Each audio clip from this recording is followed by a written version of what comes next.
verse 1 of Revelation 14. As you guys remember, in chapter 13, we read about the two beasts, the one that rises from the sea and then the one that rises from the earth, one that represents the world leader and the other one who represents the false prophet.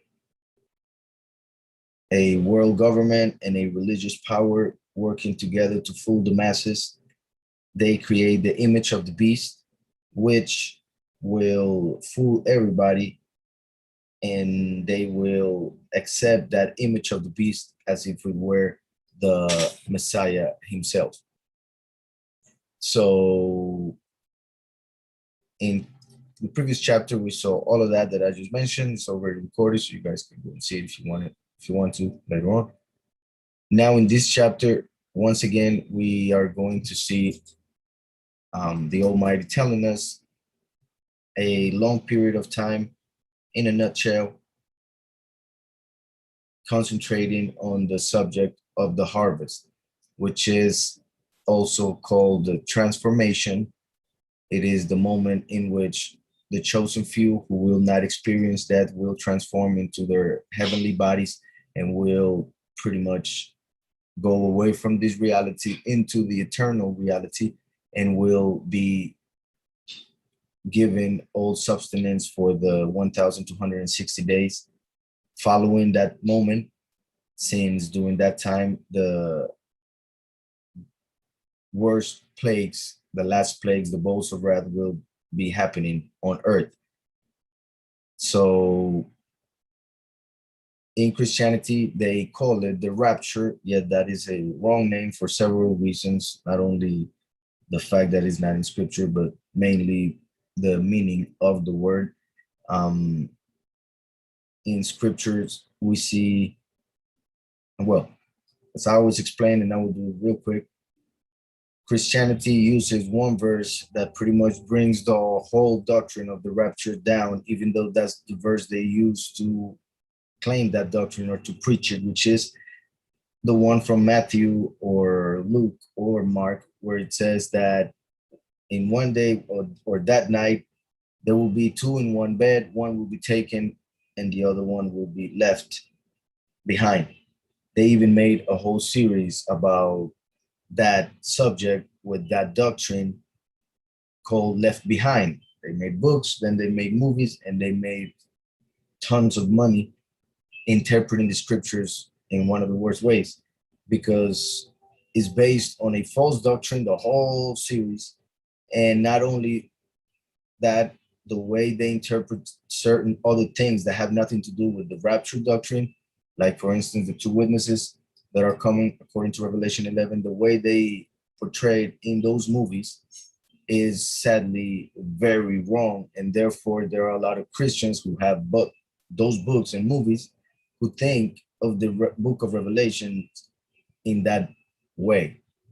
And it's not going to manifest like that. So a lot of people will be asleep while thinking to be woke, as they say nowadays. They will be asleep while everything is happening in front of them. So when it comes to the rapture, they say that that verse has to do with those who will be taken up to heaven, and those who are left behind are left in this world to be destroyed. However, they don't take the whole context, because the Messiah previous to that moment, to that verse, which they take out of context. So as I was saying, and just in case, in this, which I think you are seeing also, in this translation, they write the book of Revelation as Chason, which means vision, as in the vision given to Yahushua. However, because of the whole thing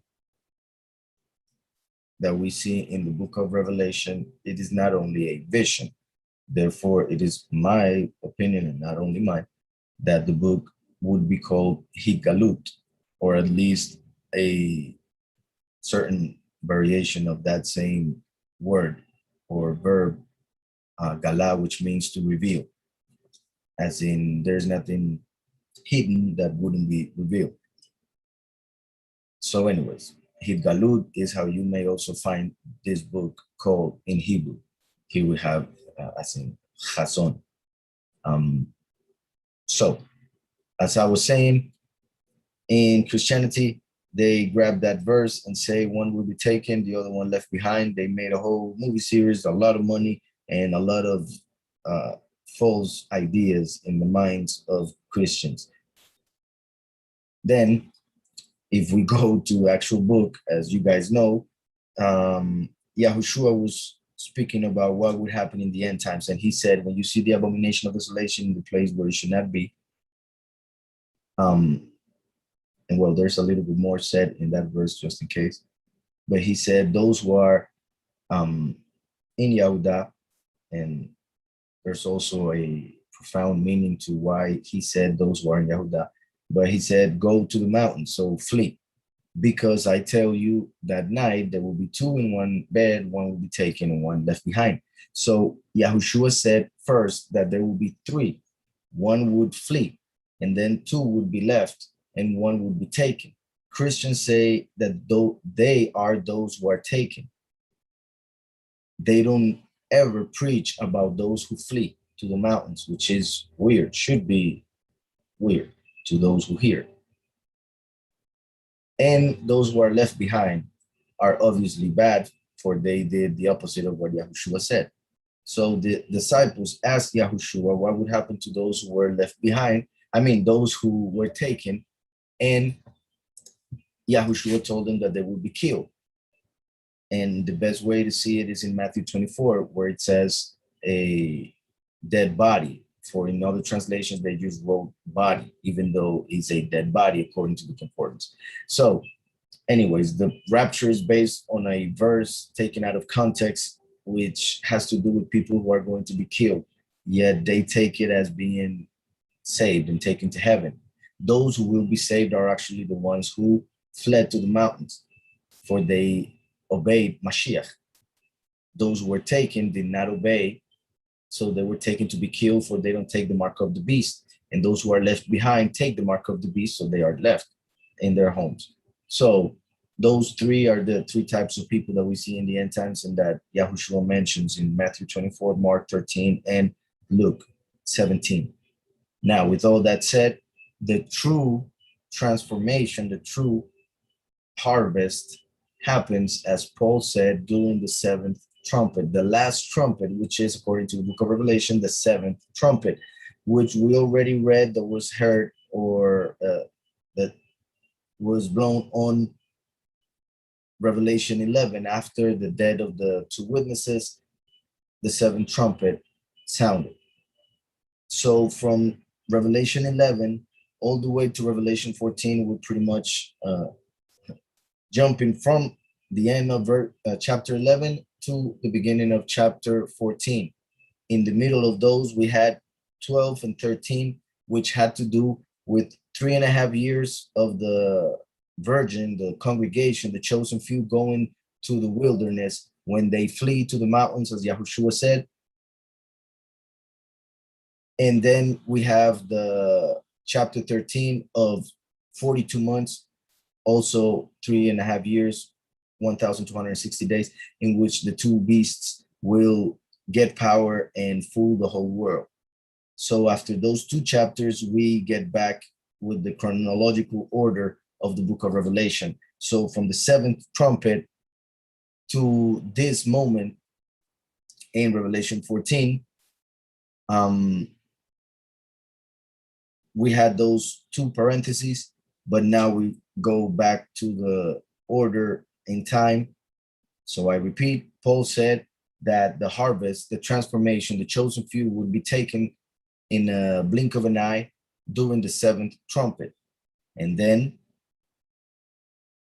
on Revelation 11, we see that the malach of the seventh trumpet blows the trumpet. So that's how chapter 11 ends. But according to Paul, Corinthians, and Thessalonians, we know that that is the harvest. So we are in suspense pretty much from chapter 11 about what would happen or what has to happen during the time of that seventh trumpet. So after the two parentheses of the previous two chapters, we go back to the story, which continues in chapter 14, and it says, and I looked and saw a lamb standing on Mount Zion, and with him 144,000 having his father's name written upon their foreheads. This translation in particular, as you will be able to see if we go back to this one, it says, then I look and behold a lamb standing on Mount Zion, and with him 144,000 having his father's name written on the foreheads. If you look at this comment, it will show you how there is another translation, or since I have also explained, it is my belief, and not just mine, but for different reasons, that the whole book of Revelation was written in Hebrew originally, but then they wrote it in Greek and Aramaic. And those were the copies that were found later on. So nowadays, most people's scholars believe that the book of Revelation was originally written in Greek. And they even give a time for it that I think is way too late. So the fact that they give that time so late, it kind of also points to the fact that there was an earlier copy in Hebrew, which then was translated. But anyways, most people, just because the only copy they have found so far is the Greek, they believe the actual book of Revelation was written in Greek, but there are several keys to believe that it was not. It was originally written in Hebrew. And that may be the reason why in Greek there are two different manuscripts. So in Greek, there are two different versions of this book. And that's why here you see that there is a comment. And if you go to the comment, it says his name and. So this New King James Version and this one right here, they both are translated from that same manuscript, but there is a different manuscript that says, and looked, and I saw a lamb standing on Mount Zion, and with him 144,000 having his name and his father's name written upon their foreheads. So I just want to make that clear because you are seeing the screen right there. So there are two versions. Either way, the main point here is that if we go to Revelation 7, we see that it says, then I saw another angel ascending from the east, having the seal of the living Elohim, and he cried with a loud voice to the four Malachim, to whom it was granted to harm the earth and the sea, saying, do not harm the earth, the sea, or the trees till we have sealed the servants of our Elohim on their foreheads. Sealed the servants of our Elohim on their foreheads. So the chosen few who will be sealed on their foreheads won't be killed, won't be hurt by the plagues that will happen in the end times. Those who are sealed on their foreheads. So we go to Revelation 14 and it says, and with him 144,000 having his name and his father's name written upon their foreheads. So we see that the seal of the living Elohim mentioned in Revelation 7 is the name of the Almighty on the foreheads of the chosen few. So that means that the name will be in the minds of the chosen few. They will know the name, invoke the name, pray to it, to the Almighty through the name, etc. Now, when it comes to the two different versions, for those who may just want to stick to the version that only has the name of the Father and doesn't mention the name of the Son, still remember that Yahushua said, I come in my Father's name, and you do not receive me. So I have come in my Father's name, and you do not receive me. If another comes in his own name, him you will receive. So the name of the Father is in the name of the Son. Yahweh, Yahuwah, Yahushua. Yahweh, Yahushua. So the name of the Father, when it's in a name of a person, is pronounced with only the first three letters of Yahweh, which is the Yahu, as in Yirmiyahu, Yeshayahu, Chizkiyahu, the Prime Minister of Israel, Netanyahu, etc. So Yahu are the three letters of the name Yahweh. So that's why Yahushua said, I have come in my Father's name. Not only did Yahushua come from the Father, sent by the Father, but also within his name was the name of the Father found. So that's why he said, I have come in my Father's name, Yahushua, Yahweh saves, and you do not receive me, for they did not receive the name of the Father, just as they don't receive it now. And you do not receive me. If another comes in his own name, like for instance, the name Jesus, for instance, which is a name that was created by the world, by confusion, by Babylon, by falsehood, that name, which will be his own name, for has nothing to do, has no connection with the name of the Father, nor in sound, like it doesn't sound close to it, and it doesn't mean nothing, it doesn't mean anything close to it either. So Yahushua said, I have come in my Father's name. So even if the original translation happened to be the one that says only the name of the Father, the name of the Father is in the name of the Son.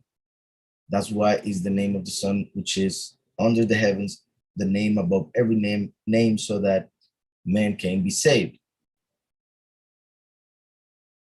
Because it has the name of the Father, and it is written in the book of Joel that those who call on the name of Yahweh will be saved. So that's why those who are the chosen few and have the name of Yahweh on their minds, because they follow Yahushua, the Lamb, wherever he goes, as it is written in Revelation 7. So they follow the Lamb wherever he goes, because he is the way to who? To Yahweh.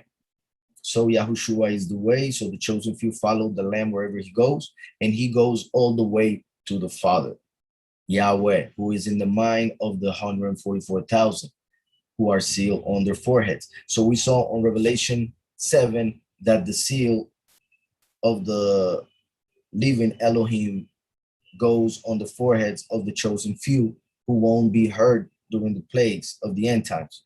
And then we see in Revelation 14, after the seventh trumpet is heard, we immediately see that the chosen few are found in Mount Zion, known also as Mount Zion, but pronounced Mount Zion. So, and I looked and I saw a lamb standing on Mount Zion, and with him 144,000, the chosen few that we saw in Revelation 7. So there shouldn't be any question about who they are when it comes to the whole context of the book of Revelation.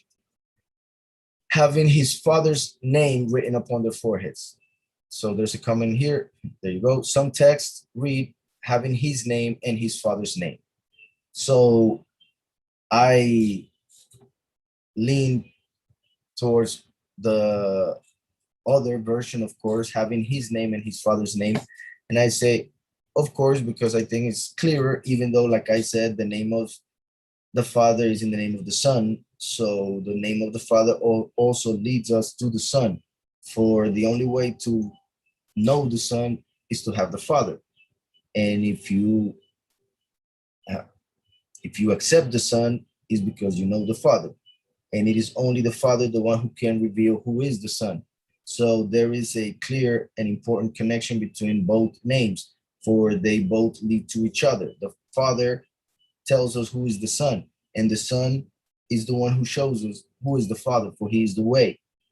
So the names of the Father and the Son are clearly connected. So there's no issue if it were only the name of the Father on the forehead. We also know that Yahushua said that the Father is greater, of course, which is a little bit different than what is taught in Christianity normally. Like I said, the name of the Son, therefore Elohim also highly exalted him and given him the name which is above every name, the name which is above every name, that at the name of Yahushua, every knee should bow, of those in heaven and of those on earth and of those under the earth. So because of statements like this, giving him the name which is above every name, because of this is that I lean towards the version that says his name and his father's name. Not only that, if we go to Revelation 3,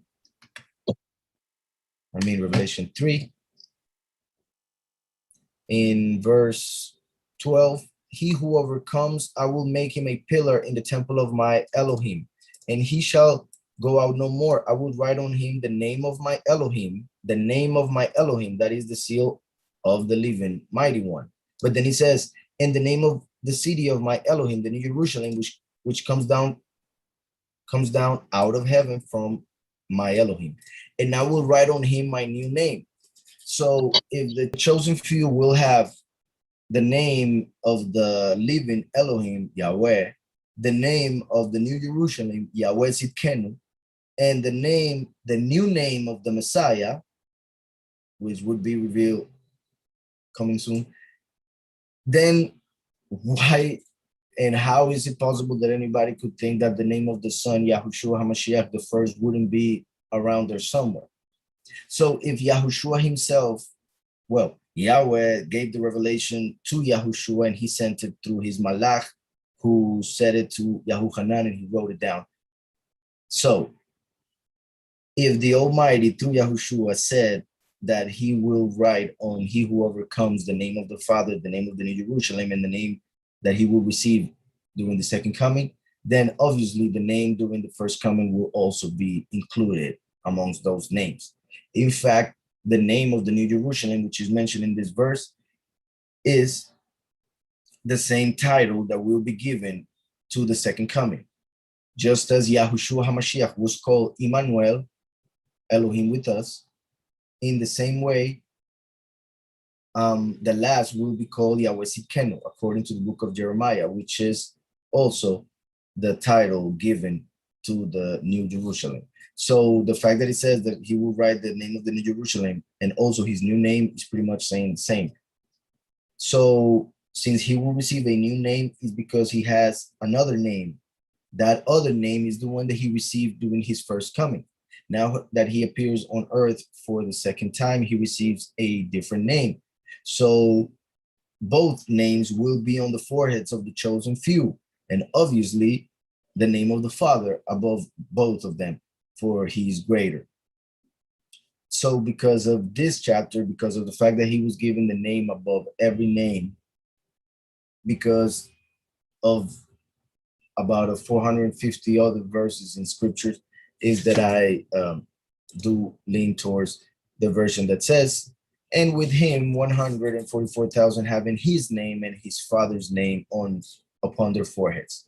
So the seal of the living Elohim mentioned in Revelation 7 is to know the name of the Father and the name of the Son. And it is also important to understand that, because if it was only the name of the Father in the end times, how will you get to the Father in the end times without the Son? It's impossible. Obviously, in no time can you get to the Father without the Son. But my point is, now that we are in the end times, after the apostasy, after everything that has happened, there is no way that anybody can reach the Father if not through the name of the Son, as many of us have experienced already. And that is why Yahweh sent his Son, so that we may get to him through Yahushua, who is the favor given to us, so that even in the darkest night, as the end times, as the apostasy, even in that darkest night, we'll be able to see the brightest light, which is that of the true Yahushua HaMashiach. So, and I looked and I saw a lamb, the same lamb that the chosen few follow. Well, I'm about to read that. So, and I looked and I saw a lamb standing on Mount Zion. That is after the seventh trumpet. And with him 144,000, which we know are 12,000 from each tribe. So 12,000 times 12, that is 144,000. Having his name and his father's name written upon their foreheads. Like I have said also, and just in case anybody may misunderstand, that doesn't mean that they will have a tattoo or that it will be written literally on their foreheads. It means that they have the names of the Father and the Son in their minds. I already said that. I just want to make it clear. As in, they think about it daily. They honor the name. They live for the name, as in for him. For Yahweh did not tell us to make idols. In fact, he forbid, when he gave us the 10 commandments, he told us in the second commandment not to have idols, not to make images of anything. Then on the third commandment, he speaks about his name and the importance of it. And then we see throughout scriptures that he says that he will have a place where he will place his name. That place in the physical sense was referring to the temple. So in the temple, the name of the Almighty was placed, not an idol, but his name. And then Mashiach comes and he says that he comes in the name of the Father. And not only that, he says, destroy the temple and I will raise it up in 3 days, because he was talking about his own body. So Yahushua is the true temple. The temple made of stones was a representation of Yahushua. Yahushua is the cornerstone, just like the congregation is the rest of the temple. So there are many ways to see it. But in this case, Yahushua is the temple, the true temple. So the head of the temple, like if we see the temple as a body, as a human body, the two pillars are the legs, of course. The set apart place, which is also called temple, is the middle part, pretty much from the chest to the belly. And the most set apart place would be the head. In the most set apart place is where the Ark of the Covenant would be, and where the high priest would go only once a year during Yom Kippur. And he would pronounce the name of the Father, because they had already said to the people not to pronounce it. So they wouldn't pronounce it only in Yom Kippur, only the high priest, and only within the the most set apart place, as they call it, Holy of Holies. So he would go in, he pronounced the name, which is the head. I mean, in the most set apart place, which is the head. So that means that the name goes in the head, just like the high priest would have written here, Kadosh La Yahweh. So set apart to Yahweh. So that means that the 144,000 become priests according to the order of Melchizedek. So it doesn't matter that they are from the 12 tribes, because they are under the Lamb, who is the high priest, but they are his body. So if they are the body of the high priest, they are allowed into the most set apart place, and that is in the presence of the Father, and that is also in Mount Zion, and that is why the name of the Father is on their foreheads. Verse 2 of chapter 14, and I heard a voice out of heaven, like the voice of many waters, and like the voice of loud thunder. And I heard the sound of harpists playing their harps. I heard a voice out of the heavens, like the voice of many waters, and like the voice of loud thunder. And I heard the sound of harpists playing their harps. And they sang a renewed song before the throne and before the four living creatures and the elders. And no one, this is important, no one was able to learn that song except the 144,000 who were redeemed from the earth. So they were bought from this earth, from the enemy, through the blood of the Messiah, and even that of the last, the second coming, the witness like Moshe, so that they in soul and body could be transformed and taken into the eternal reality without having to experience death. And only them will be able to sing the song, because the Ruach HaKodesh is the one that will give the song, the revelation of the song. So they will just burst in singing without ever having practiced the song. They will all of a sudden know the song and sing through the Ruach. just like it happened as an example in Exodus 15. So if we go to Exodus 15, it says, then Moshe and the children of Israel sang this song to Yahweh and spoke, saying, this is very important, I will sing to Yahweh. I will sing to Yahweh, for he has triumphed. Oh, well, there are so many wrong words in these translations. For he has triumphed. And then the whole song keeps going about everything that happened in the Sea of Reeds, or known as the Red Sea.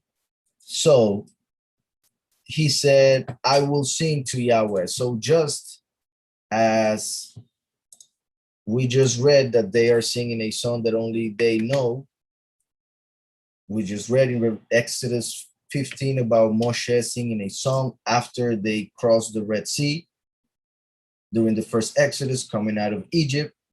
And if we go to Revelation 15, which I don't think we're going to read tonight, but it's very short anyways. It says, then I saw another sign in heaven, great and marvelous, 7 angels having the 7 last plagues, for in them the wrath of Yahweh is complete. And I saw something like a sea of glass mingled with fire. This sea of glass to remind us of the Red Sea, or the Sea of Reeds. So a sea of glass mingled with fire. And those who have the triumph over the beast, over his image and over his mark and over the number of his name, and standing on the sea of glass, having harps of Elohim, they sing the song of Moshe, the servant of Elohim, and the song of the Lamb. So Exodus 15, Moshe sings a song. Revelation 15, the 144,000 sing the song of Moshe and the Lamb. It is one song that they sing, but it is the song of 2 authors. Either that or those 2, first and last, are one once they both resurrected and the 144,000 have been harvested. So just like when the 144,000 become one with Yahushua as his body, so does the last, who is the head of that body, when they are all together. So first and last become one. So that's why the 144,000 sing the song of Moshe last and Yahushua the Lamb first. One song, 2 people. For the 2, first and last, become one finally. And just like in Exodus 15, after the first Exodus, the chosen Israel went through the Red Sea without getting wet because Yahweh parted the sea. So will the 144,000 go through this reality to the next without experiencing death, which is represented by seawater. So the fact that the seawater parted so that it wouldn't touch them when they were going through means that the chosen few will go through to the next life without death touching them. So that's why after the 144,000 are harvested, are taken from this reality to the next without dying, then in chapter 15, they sing the song of Moshe and the Lamb, just like in chapter 15 of Exodus, they sang the song after crossing the Red Sea, which represents the harvest. Hope that is clear. And the harvest will happen after the second Exodus, which was represented by the first, of course, which happened on the 15th of the first month, but this time will happen on the 15th of the 7th month. Because before the Exodus in Egypt, when they had the wrong calendar, the 7th month was the first month, and the first was the 7th. So that's why when Israel came out of Egypt, Yahweh told Moshe, this will be your first month, because to them at that time was the 7th, which is important, because that means that to them was the 15th of the 7th until Yahweh told us that will be the 15th of the first. So that was also a sign that the second Exodus, the final redemption, would happen on the 15th of the 7th month, which is the day of Sukkot, which is also the day when all points to the second Exodus happening. And then that would mean that the abomination of desolation would manifest on that time, so that the chosen few have to flee, like Yahushua said. And a few days later, during Shemini Atzeret, will be harvested. So pretty much this that we are reading tonight would happen on Shemini Atzeret, which is the 8th day after Sukkot. For Sukkot is a feast of 7 days. So it goes from the 15, 16, 17, 18, 19, 20, 21. And then on the 22nd of the 7th month of the Hebrew calendar, of course, would be when the harvest would happen. So the chosen few won't have to go for 40 years like our ancestors did in the desert. They will only have to go for a few days in faith and confidence, knowing that the Almighty will take them soon from the time that they flee to the mountains. So just like we saw on Exodus 15, they came through the Red Sea, and on the other side, they started singing. And it is written in Judaism that they started singing in, just like here we see in Revelation 14, they didn't know the song. The Ruach HaKodesh gave them the song, and they just started singing. And all of a sudden, they all knew the words. All of them were singing together. So something like that and even greater will happen in Revelation 14. Something that is also important regarding this is that look how in Exodus 15 it says, Moshe said, I will sing, I will sing. Later on, after he sings, then the women come to sing. And it says, then Miriam, the prophetess, the sister of Aaron, took the timbrel in her hand, and all the women went out after her with timbrels and with dances. And Miriam answered them, sing to Yahweh. So Moshe said, I will sing in future tense. Yet Miriam says, sing in present tense, which means that Moshe was prophesying that he would have to come back at least one like him, the witness like Moshe, to sing with the chosen few after the harvest. So that's why Moshe said, I will sing. But Miriam, Moshe's sister, was singing for that time, for the present time. So that's why she said, sing to Yahweh. The men as head, just like the 144,000 will be the heads of the whole kingdom in eternity, even those who are women, but once they become one with Yahushua, as Yahushua said, there's in Yahushua, there's no female, nor male, there's no Yahudi, no Greek, no free nor slave, for we are all one.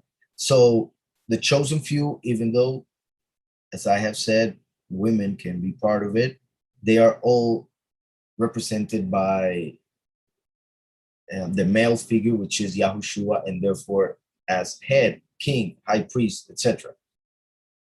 So Miriam, as the body, as the many, sang in the present tense in Revelation 15. But Moshe with the males, as the 144,000, prophesied to sing in future, as he said, I will sing to Yahweh. So he was prophesying that the prophet like Moshe in the future with the 144,000 would sing to Yahweh the song of Moshe and the Lamb. Hope that's clear. So going back to Revelation 14, and I heard a voice out of the heavens, like the voice of many. And just in case you see here, it says heaven, but I say heavens because the word in Hebrew is plural, always. It's never singular. Earth, Aretz or Eretz, is singular. So there is just one earth, but heavens, there are many. That's why in Hebrew is Shamaim, the plural. Shamaim would be heavens. So they write heaven, but I would have to see the original Hebrew because, like I said, in the original Hebrew is always Shamaim, and that im is the plural in Hebrew. So it's heavens because there is the heaven of the Father, which is the third heaven. Then there is the heaven of the angels, which is the second heaven, which is itself divided in 7 heavens. That's why in the Gnostic books, the third heaven is also called the 8th heaven, because if we see the 7 heavens of the second heaven, then the third heaven would become the 8th. Hope that is not confusing to anybody. The point is in the book, well, in the scriptures, Peter simplifies the heavens in 3. that of humans, that of angels, and that of Yahweh, he who is set apart. But in the Gnostic books, as in Judaism, it is written of 7 heavens. Well, in Judaism, it is written of 7 heavens. In the Gnostic books, then they add the 8th, which happens to be the 3rd mentioned by Paul, which means that Judaism, when they speak of the 7 heavens, shows that they have not reached the Almighty Creator who is above those 7 heavens, and therefore they are under the angel who is in charge of those 7 heavens, who is about to fall, for there is no longer place for him in heaven, as we read in Revelation 12. And I said in heaven because this time would be from the 2nd heaven that he is kicked out. Or Shamayim plural, because from the 7 heavens he would be kicked out. So I hope that's understood. And I heard a voice out of the heavens like the voice of many waters and like the voice of loud thunder. So that is the voice of Yahweh. Once the last dies and resurrects in Revelation 11, we hear the 7th trumpet. And I mean, as in those who are with the Father will know about the 7th trumpet. And then the voice of Yahweh, which is the Malach Mikael, will be heard from the heavens, like the voice of many waters, for the word comes out of his mouth, for he is the voice, and the word of Yahweh is the water of life. So that's why when the voice is heard like a lot of waters, like many waters. And like the voice of loud thunder, that is the Malach, as we read in in scriptures, when loud thunder would happen, that would represent the voice of Yahweh, or is the voice of Yahweh, as in the case when he spoke to Yahushua through thunder, and people, some heard thunder, some heard an angel, and then Yahushua said that it was Yahweh himself through his Malach. So they were all right, but they were right in different levels. Those who were of the flesh just heard thunder. Those who were a little bit spiritual understood it was an angel. But those who were with Yahushua understood that it was the Almighty Creator Yahweh speaking to Yahushua, sending an angel as thunder. So as I heard a voice out of heavens, like the voice of many waters and like the voice of loud thunder, which is interesting also because when you hear loud thunder, it means that many waters are coming, as in rain. So they are together, as in also Yahushua said regarding first and last coming, or Yahweh prophesies first and last coming, speaking of them as the early rain and the latter rain. So, and I heard a voice out of heaven, like the voice of many waters and like the voice of loud thunder. And I heard the sound of harpists playing the harps. And they sang a renewed song before the throne and before the 4 living creatures. Before the throne, obviously in the literal would be pretty much a chair, but in the spiritual, it represents the last, over whom the presence of Yahweh sits or rests. Not only the presence of Yahweh, but that of the Lamb, because Yahweh makes him the firstborn, and by becoming the firstborn, he gets the double share, and therefore he has the presence of the Father and the Son, and that's why he's the one that the nations will see as the Father, and that's why he's also the one bringing the wrath of Yahweh, while the Son Yahushua brought the mercy, the favor. So when they sang a renewed song before the throne and before the 4 living creatures and the elders, and no one was able to learn that song except the 144,000 who were redeemed from they are those who were not defiled with women, for they are maidens. In other translations says virgins. And this is part of the verses that people read and just take it in the most literal sense, and then have an interpretation that is not correct. And I say that when we see all the symbolism that the Almighty tells us throughout the entire scriptures, and mainly in the book of Revelation, which tells us that we should understand everything according to the symbolism given throughout the whole scriptures, because scriptures interpret scriptures. So we need to read scriptures in order to understand scripture. There are a lot of books in scripture. So let's say you read the book of Revelation, you don't understand anything. But if you go to Genesis, you will understand some things all of a sudden because you will see the connections. If you pay attention, of course, if you ask the Almighty for wisdom, etc. But if you read the whole books of the prophets, you will start to see more and more and more connections. And then Yahweh will explain his own prophecies and Yahushua will explain his parables. And then you will be able to understand the book of Revelation as a parable, as another prophecy from Yahweh, like the other prophets were given prophecies to give the people. So through the symbolism shown in the prophets, we can understand the symbolism in Revelation. So for instance, and even if we only take the book of Revelation, we see that it talks of the great whore of Babylon, the great harlot. If we take that literal, then there will be a prostitute somewhere that is the most wickedest of all, and he's fooling everybody in the world and a bunch of other things that make no sense really when you think about it. So that should make us understand that the great harlot is not talking about a human prostitute person. It's talking about a congregation, because throughout scriptures, the Almighty talks of his people when it comes to the nation as a woman. He is the husband of Israel, his wife, but his wife committed adultery, going after other Elohim, strange Elohim, false Elohim, of course, for there is only one true Elohim, El Chai, the only living mighty one. So the people went after strange Elohim like a woman committing adultery. But when it comes to the heads who are represented by males throughout scriptures, the heads of the people, the Pharisees, the priests, the kings, when there were kings, they followed, since they were males, they followed a false spirit. And spirit, most of the time in scriptures, is presented as female. So the heads of the people followed a false spirit, that of confusion, which is Babel in Hebrew, confusion, because he confused the languages in there, Babel, when they were building the Tower of Babel.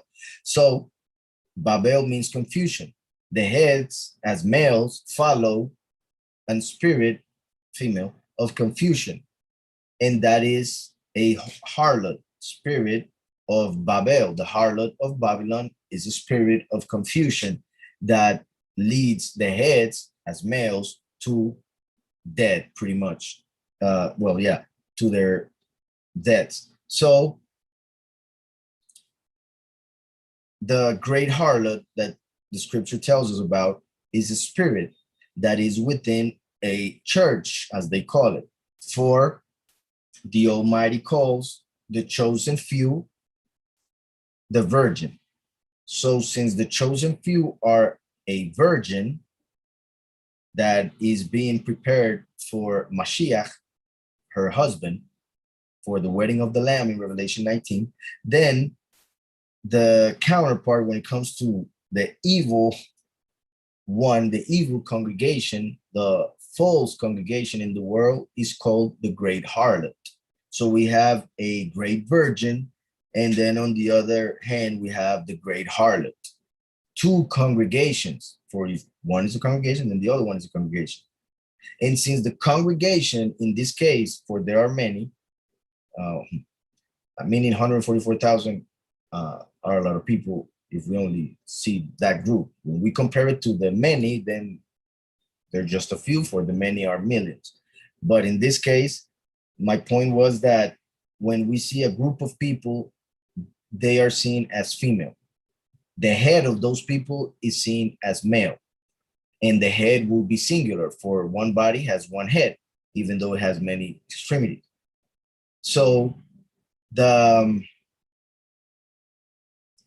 head of the group of people is represented by male, the group of people represented by female.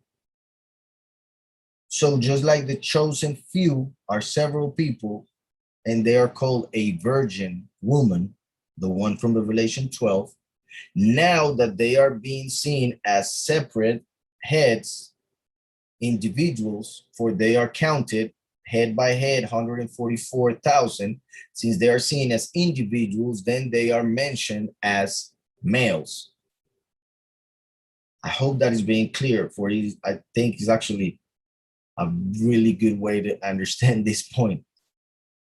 Because just in Revelation 3, when Yahweh talks about Philadelphia, he talks about them as a group. So he calls them the virgin, as the virgin of Revelation 12, a woman. But now he's talking about them one by one as individuals. And they are with Mashiach, so they are heads, leaders. They will be kings and priests. So they are called males. And both these and these are virgins. So they're both called virgins, but it is not talking about physical virginity, as most people take it. So as I was saying, most people read the whole book of Revelation and they say, I don't understand anything. It's all symbolism, it's all weird. But when it comes to this chapter, they read this and they say, oh, I understand this. That's obvious. There are 144,000 virgin men, and that's how everybody takes it. There are 144,000 Jewish virgin men. If that was the way to interpret that, then you understand how to interpret everything else, for you are just interpreting it in a literal sense, which is not the way. So if everything else, and like let's say for a person, everything else is not understood, what makes that person think that he's really or she's really understanding this verse in particular? Yet, like I said, in Christianity, and not only Christianity, other messianic religions or churches, they tend to see this chapter or this verse like the literal, even though there are so many ways to understand the symbolism that the Almighty is trying to show us within it. So, like I said, group, female, individual, male. In the congregation of Philadelphia, we're talking about a group, Revelation 3. So he talks about a virgin, female. But here he's talking about individuals. So he's talking about virgin males. So the point is not physical virginity. So what is it then? If going after the great harlot is committing adultery or fornication, depending on your situation spiritually, if going after the great harlot is spiritual fornication or adultery, then that means that those who are virgins are those who do not go after falsehood, after the harlot. They remain set apart from all harlotry. They remain set apart from the falsehood of the world, of the congregations or the churches of the world, the religions of the world. So once the 144,000 came to know Yahushua, they became Yahushua through his Ruach within them. They became new persons. And once they became new persons, then they are virgins, for they are born again. And since you are a virgin, after that point, if you don't mix with the falsehood of the Christian religion or other religions, like I said, then you won't be mixing yourself with harlots. And then you will remain a virgin until the moment when the harvest happens. So that's why the 144,000 are virgins, for they do not mix with spirits of harlots, committing spiritual fornication, which the scripture tells us is idolatry. So pretty much staying away from all idolatry will keep you as a virgin once you accept Yahushua, who remain as a virgin until his death. So if you accept Yahushua and Yahushua is within you, then you are a virgin. You are circumcised and you are a male, for you are one with Yahushua and Yahushua is a male. So since all of these 144,000 are the body of Yahushua, then they are males, for Yahushua is a male. And we are one in him, with him. Of course, hopefully that is clear. So they are those who are not defiled with women. Women in scriptures are congregations, religions, churches. And I say this with religion because it is pretty much like religion re-entering them, a place or a people, and because church has to do with Circe or Kirche, which is a name of a false goddess. So that's why we don't use church and use religion very carefully. So they are those who were not defiled with women. the chosen few who accept Yahushua and Yahweh, the name of the Father and the Son, for it is on their foreheads as the seal of the living Elohim in the end times. Those who accept the name of the Father and the Son do not defile themselves with women. But most people read this and they are thinking that there are 144,000 Jewish people, Orthodox Jewish people, dressed in black with curls and all of that, who are virgins, who will be chosen as the 144,000 in the end times by the two witnesses who would appear according to most doctrines during the last 3.5 years. And like I have explained already, all of that is wrong. So sadly, there are a lot of wrong interpretations regarding scriptures in general, but mainly the book of the Revelation. So they are those who were not defiled with women, for they are maidens. They are those following the Lamb wherever he leads them on. There are those following the Lamb wherever he leads them on. That is important, for they don't go into a church and sit and wait for the rapture in ignorance of scriptures. They are those who follow Mashiach wherever he goes, for he is in movement. And that is important also. I was even actually listening to today something regarding vitality, how it is connected to movement. Yahushua is life, just like water of life needs to be moving. So that's why Yahushua, who is the life, remains in movement, for he is taking us to the Father. As one in Mashiach must keep on walking, not remain sitting, for Yahushua is the way, not the chair. And a lot of people come to the believe in the Messiah and expect to just wait till the rapture instead of working on themselves, walking towards the Father, getting to know the signs, to know where to go and how to get there through Mashiach. So it is very important for, I repeat, people want to go to a church, a religion, and just sit there and expect the rapture. What I mean by that is just go every Sunday, not learn much, just feel a little bit better about themselves, about their jobs, about their lives, then go for another week to repeat everything, and then go back the next Sunday, unless the rapture comes during that week. That's how most Christians see it. And that is not the way the Almighty tells us to live. The Almighty tells us to walk on his way. And obviously we must congregate, but we must congregate to walk spiritually together, not remain in the same spot spiritually, but to walk ahead, to learn how to get ahead spiritually in life. So that's why they are those following the Lamb wherever he leads them on. They don't get stuck. They continue. They are not in a chair. They are in the way. So they were redeemed from among men, being first fruits to Elohim and to the Lamb. We actually celebrated first fruits about a week ago, maybe 2 weeks ago. Yeah. Bikurim. And Yahushua was the first of the first fruits of the dead. He was the first to be resurrected with the eternal body. For there were other people who were resurrected in the old covenant, but they died later on. So the resurrection was like being healed from a sickness. But then Yahushua came and he was resurrected with eternal life, for he never sinned. So now through him, for we get dressed with his flesh, so now through him we can live in the next life,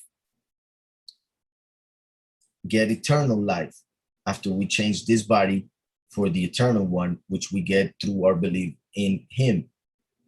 So they were redeemed from among men, being first fruits. Yahushua was resurrected on a Shabbat at night.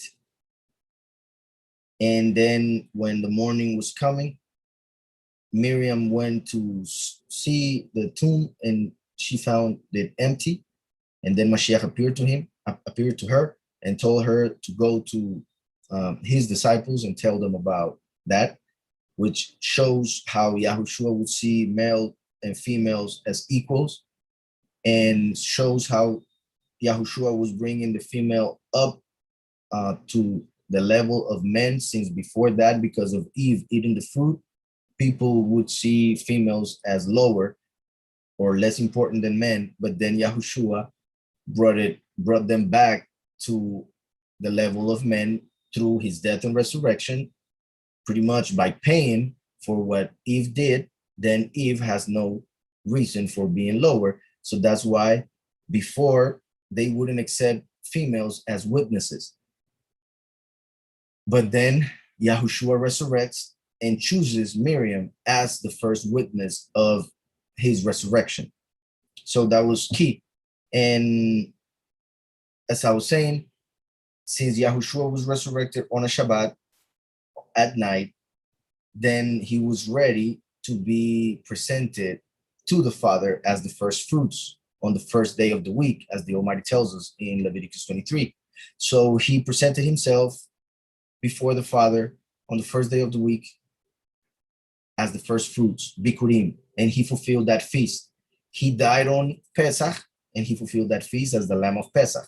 He was buried on Matzot. He fulfilled Matzot to his burial without sin, representing Matzot, unleavened bread, the leaven being the sin. So he was unleavened bread, unsin. And then we have Bikurim, third feast, which was fulfilled through Yahushua resurrecting and going up to the Father as the Bikurim. But then we see here that after the Messiah as first fruit come the 144,000 who will be transformed and will be given to the Father as the first fruits of this world, of this reality.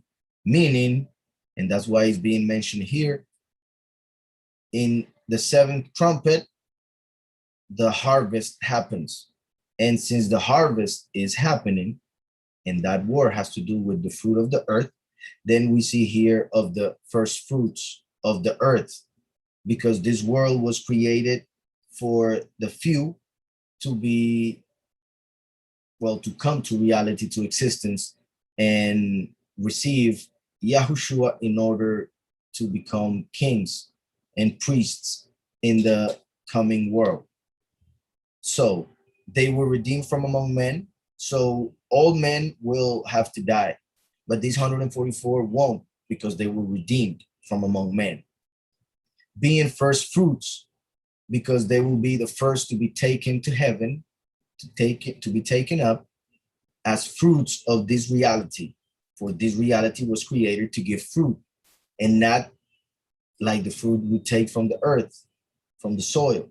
That fruit that we take from a tree that comes from the soil was done as a representation for us humans to understand that we are as seeds also, in the sense that when a person dies, he's buried like a seed in the soil, and then there will be a resurrection, which will be the tree growing and giving fruit. But some people in the resurrection will be shown to have no fruit or have bad fruit, so they will be cut and thrown in the fire.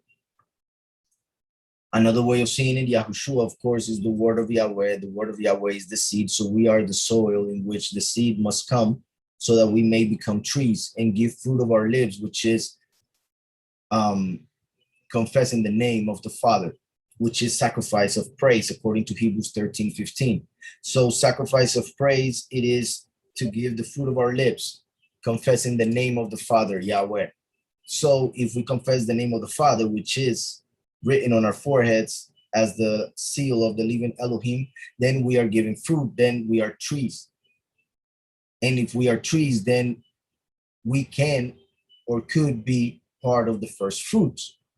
Because once again, bringing it back, just like a person puts a seed in the soil, then a tree grows, then gives fruit, that person can eat the fruit and even have a bunch of extra seeds now to grow more trees. In a way, this world as the soil, that's why it's called earth, just like the soil, this world was created so that the seed of Yahweh, Yahushua, would be planted.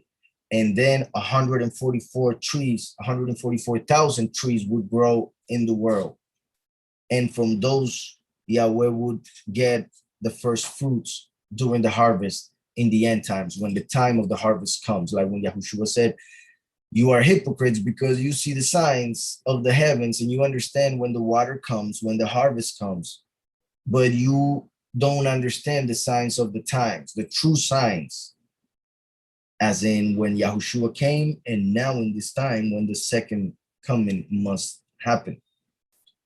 So they were redeemed from among men, being first fruits to Elohim and to the Lamb. So Yahushua is the seed, the earth is the soil.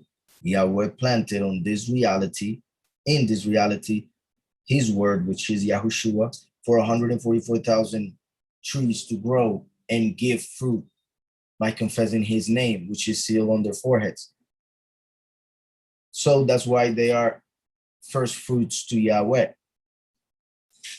Then it says, verse 5, and in their mouth was found no falsehood, for they are blameless before the throne of Yahweh, or Elohim, as it says here.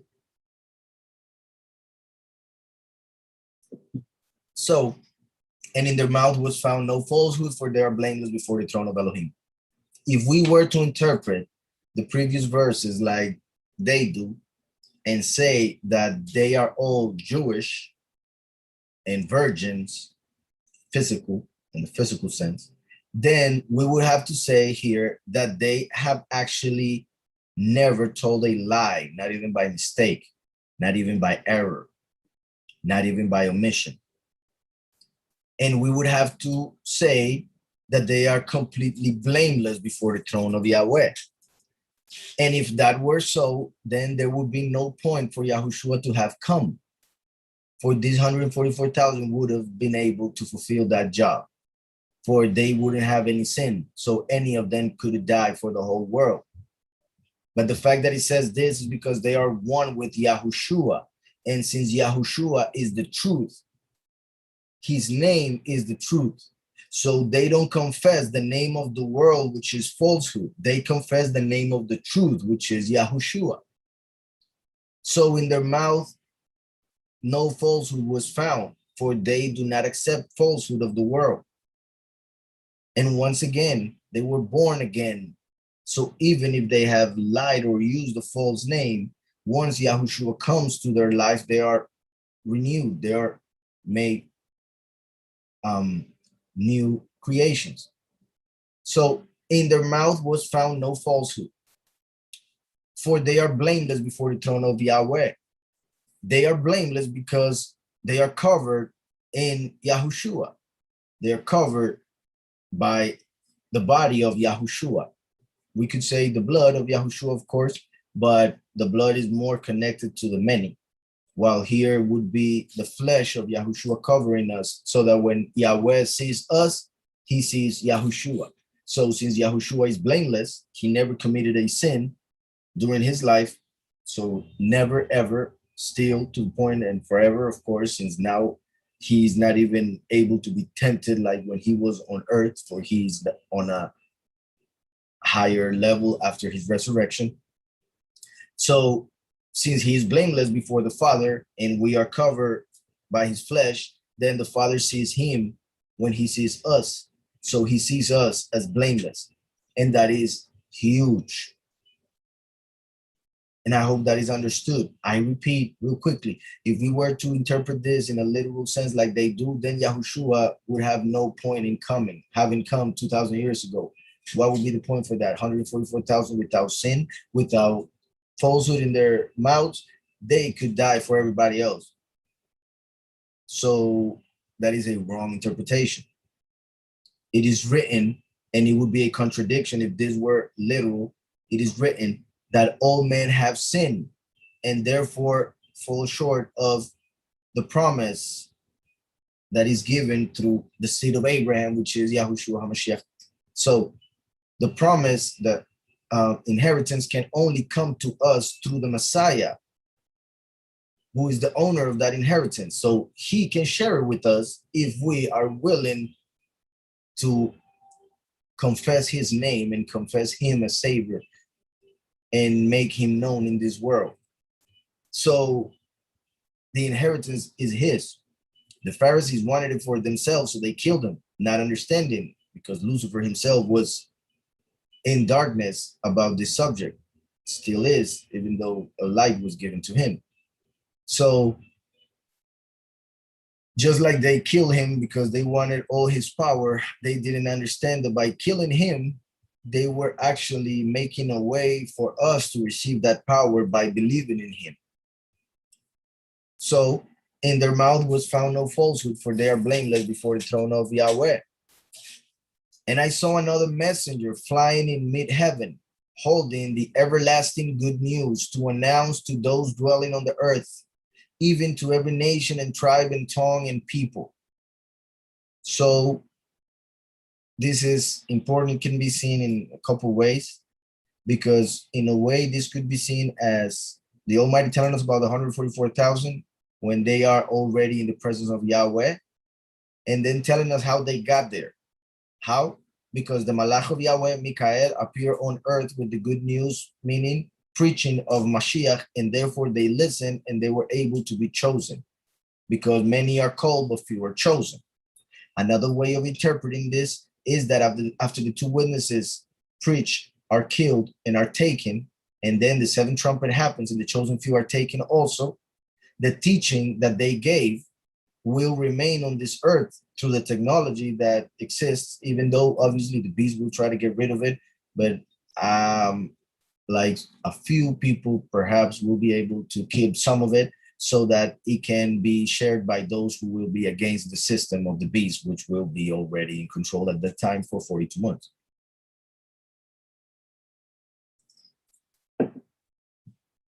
So once again, and I saw another messenger, another malach, flying in mid-heaven, holding the everlasting good news to announce to those dwelling on the earth, even to every nation and tribe and tongue and people, which is what the two witnesses will do, saying with a loud voice, fear Elohim and give esteem to him, because the hour of his judgment has come. The two witnesses will preach about the hour of his coming. I mean, the hour of his judgment coming. So, like I said, this part, this verse 7, and a few more coming, can be connected to how the 144,000 got to this point, and also, once again, to the fact that once the few are taken, then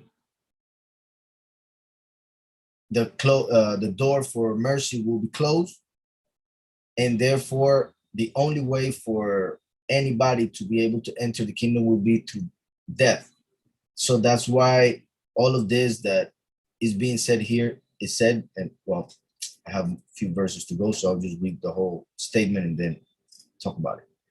Saying with a loud voice, fear Yahweh, fear Elohim, and give esteem to him, give honor to him, because the hour of his judgment has come. The hour of his judgment has come. And worship him who made the heaven and the earth and sea and fountains of water.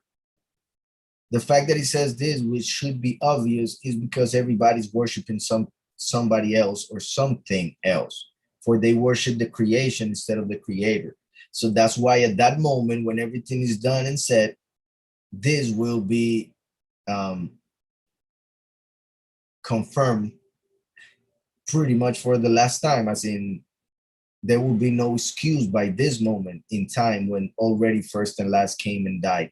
So fear Yahweh and give esteem to him, not to Satan, not to God, not to Jehovah, not to Jesus, not to Lord, not to this and that, but to the true Elohim, which is Yahweh, he who causes existence. Fear Yahweh and give esteem to him, because the hour of his judgment has come, and worship him who made the heavens and the earth, as in Yahweh Elohim in Revelation, in Genesis 1 and 2.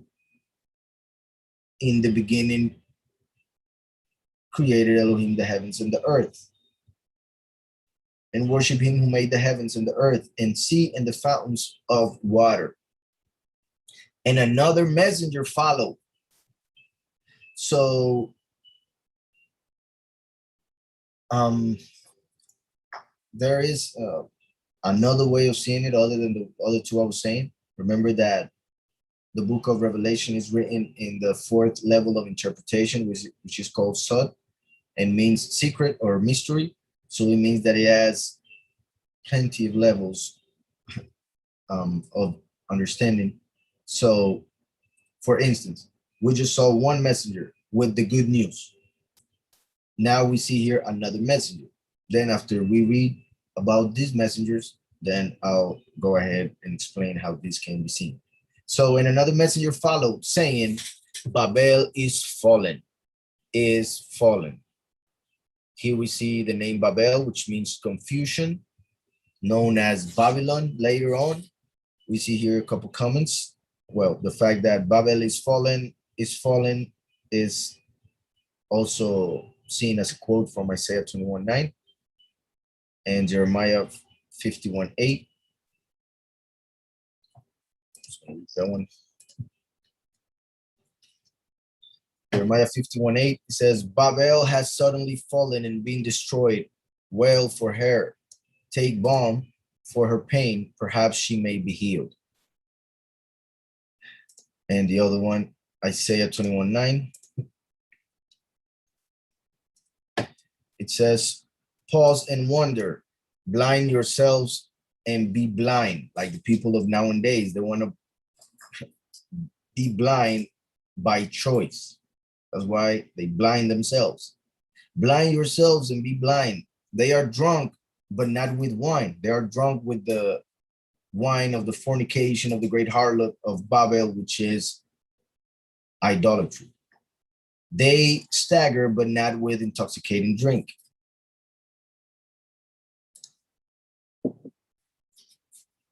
So verse 8, and another messenger followed, saying, Babel is fallen, the great city. So once the chosen few are taken, there's nothing that can be done for Babel. Once the chosen few are transformed, Babel is done, meaning the confusion is done. For now, everything can be understood clearly, because once the prophecies happen, then everything can be understood. That's why Yahweh, when Moshe asked him if he could show him, Moshe, his honor, his esteem, his splendor, his kabod, Yahweh said that he would only be able to see his back. One of the interpretation of that is that the only way to understand Yahweh and the way he speaks is when everything happens, and then you understand what he said. So when he passes, you're not able to see him, but when he went by, then you're able to see his back and understand what he said, as in the prophecies. So once the two witnesses die and resurrect, and the seventh trumpet is blown, we see in Revelation 10 that when the seventh trumpet will be heard, then that means that all the prophecies have been fulfilled, all the mysteries of the prophets. And if that is the case, then that means that after the two witnesses die and resurrect, and then the seventh trumpet sounds and the chosen few are harvested, then confusion is done, for everything will be revealed to those with eyes to see. Of course, for everybody in the world will remain blind, as we just read, blind yourselves in Isaiah and Jeremiah. So confusion will be done. The chosen few will be taken up, will be with the truth, and the many will realize their error, but it will be too late. So they will have to die in order to enter. So, and another messenger followed, saying, Babel is fallen, the great city, because she has made all nations drink of the wine of the wrath of her whoring, the wine of her fornication, idolatry. This is mainly a spirit which has been controlling the whole world from Rome, since the Roman Empire through the Catholic Church, and has control over the world. And with the beast, who will rule the world as the world leader, who will gain power in Jerusalem in order to have that as capital of the world eventually, as the place of most importance and all of that, because that's what Satan wants, according to Isaiah 14. He wants to place his throne in the mount of Yahweh. So that's why he will attain Jerusalem for himself during those 42 months in which the Gentiles will trodden that city on the foot, as we read in Revelation 11. So another messenger followed. So my point was that Jerusalem and the Vatican will work together to fool the whole world. Jerusalem for the Jews, the Vatican for the Christians. And the Vatican has control also, is said, of Islam. So they are using Islam as an army to bring the world to their knees pretty much and accept their new world order. So they are controlling Islam, and Jewish and Christians, as in, I repeat, those in control, not people who claim to be Christians or people who claim to be Jewish, just those who are in power, those who teach falsehood and know it, those who get paid to teach whatever they are told, those who get paid to follow everything that the government says and all of that in the sense of the new world order of the beast, right? For obviously we must obey the law as long as the law does not go against the law of Yahweh. And that's where we put a stop. When they are trying to control us and bring us to idolatry and all of that, that's when it's over. So the spirit of the great whore of Babylon obviously wants to work from Jerusalem, and it has used Jerusalem many times in the past, and will use it again. That's my point when the abomination of desolation manifests. But for 2,000 years, pretty much, or well, maybe 1600, around that time, has been working through the Vatican, bringing idolatry to the whole world. And since a third of humanity is Christian or Catholic, then the enemy knows that he won't be able to, well, he cannot kill everybody. Well, first of all, he can only do what Yahweh allows him to do. Second of all, he won't, because it is not, I guess it's not intelligent. He won't just kill everybody, because not all of those who claim to be Christians actually believe in scriptures or know what is coming or know their creator and savior. So he will try and fool most of them and kill the rest. So Yahweh, from those who are the rest, will take a remnant, the chosen few, without dying, and then will resurrect the other ones who the beast will kill. So the beast, the world leader, and the false prophet will work together to fool the nations, of which many are Christians, with the false Messiah. They will fall for it, many of them, and that's how they will control the whole world. So, and another messenger followed, saying, Babel is fallen, is fallen, that great city, because she has made all nations drink of the wine of the wrath of her whoring. And a third messenger followed them, saying with a loud voice, if anyone worships the beast and his image, and receive his mark upon his forehead or upon his head, or upon his hand,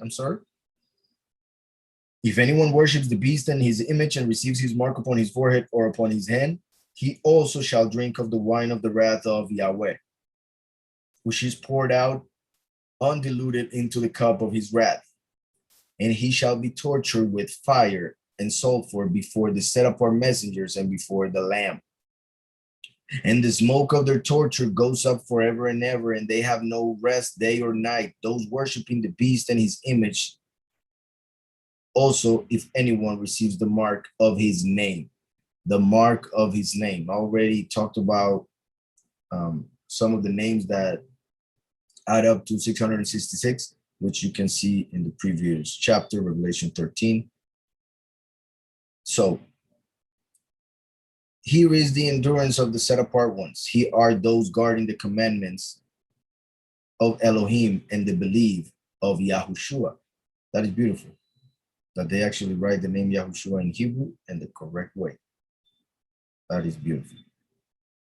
So here is the endurance of the set apart ones, the Kadoshim of Revelation 12:17. Oh yeah. And the dragon was enraged with the woman, and he went to make war with the rest of her offspring, who keep the commandments of Yahweh and have the testimony of Yahushua HaMashiach. There, I already explained when we saw that since the virgin are the chosen few, the 144,000 here who are virgins, they're taken alive.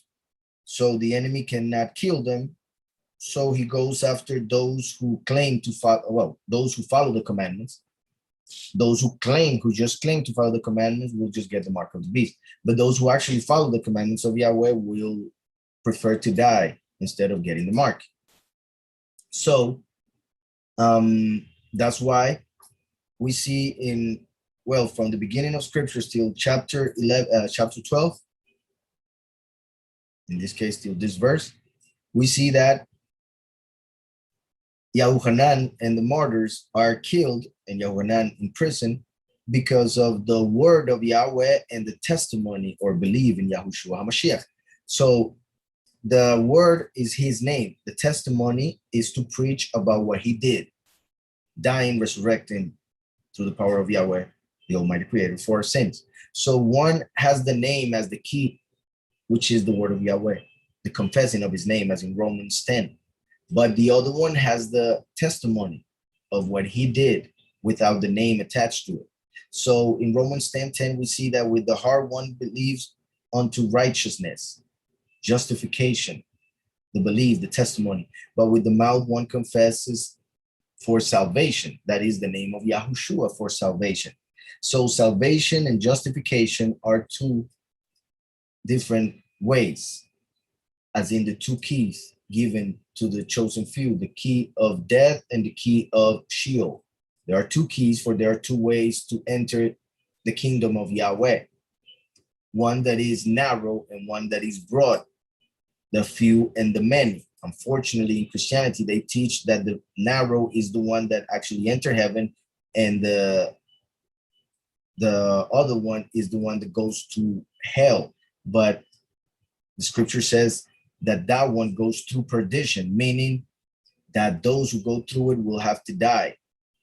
Because also in context, Yahushua was told how to enter the kingdom. He was asked how to enter the kingdom. And Yahushua told him, go through the narrow way, not through the wide one.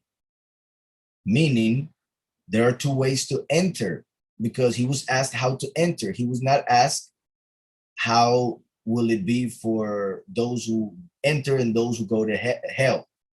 That was not the question. The question was how to enter. And Yahushua gave us an advice. Go through the narrow way, for that's the best way not to die. The other one is through death, through pain, through tribulation. So it is a choice that people have to make. Either they follow and obey Yahushua and are ready to be part of the few in the narrow way, or they want to be part of the many and go to the wide one. So with all of that I just said, so there are two keys to, obviously Yahushua is the way, but when it comes to the way he told us to enter, there are two different ways in which that can happen. We could say also that is the reason why the first and last have to come. And that's why in scriptures, we sometimes read about the ways of Yahweh in plural, not only the singular. We could say Yahushua said, I am the way, because even the last needs of Yahushua to be able to get to the Father. And also because he is one of the two. He is the one for the few. And he opened also, obviously, the door for the many, but the many will have to give their bodies up, meaning they have to die in order to enter afterwards. So I hope all of that is understood. If not, Other parts will be understood in other chapters of the same book. So this is, well, it said verse 12, here is the endurance of the set apart ones. Here are those guarding the commandments of Elohim and the belief of Yahushua. Guarding the commands of Elohim and the belief of Yahushua. And so we see that he's talking about those who will die, for they have the belief and they follow the commandments. It doesn't mention anything about the name. For those who have the name, the 144,000 are already alive singing the song of Moshe and the Lamb, according to the previous verses. So here he's talking about those who do not accept the mark of the beast, who will be killed. They will find, as it says here, well, endurance, they will find, how would I put it? Shalom, they will find peace in the fact that even though they went through suffering, they will get to see those who killed them paying for it. Those who get the mark of the beast, which they rejected and therefore suffered, they will get to see what happens to those who do get the mark of the beast. And the smoke of their torture goes up forever and ever, and they have no rest day or night.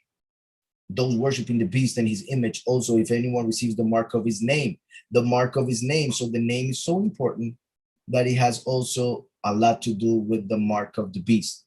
So those who accept the false name will accept the mark of the beast, unless they realize it after the death of the two witnesses. So we just saw here three malachim, as in the three messengers that Yahweh would send to this world. Yahweh promised three men to manifest on earth. That's why scripture tells us in the law, in the Torah, that there must be two or three to confirm any truth in judgment. 2 or 3 witnesses. 2 or 3 because Eliyahu is one of them who came with Yahushua as Yahuhanan the Immerser or John the Baptist, and now has to come with Moshe as one of the 2 witnesses. So the 2 witnesses are the witness like Moshe and the witness like Eliyahu. 2,000 years ago, Eliyahu came with Yahushua. So 2 or 3 for Eliyahu came twice. Or another way of seeing it, 2 or 3 because Yahushua would come twice in the sense of first and last coming. But either way,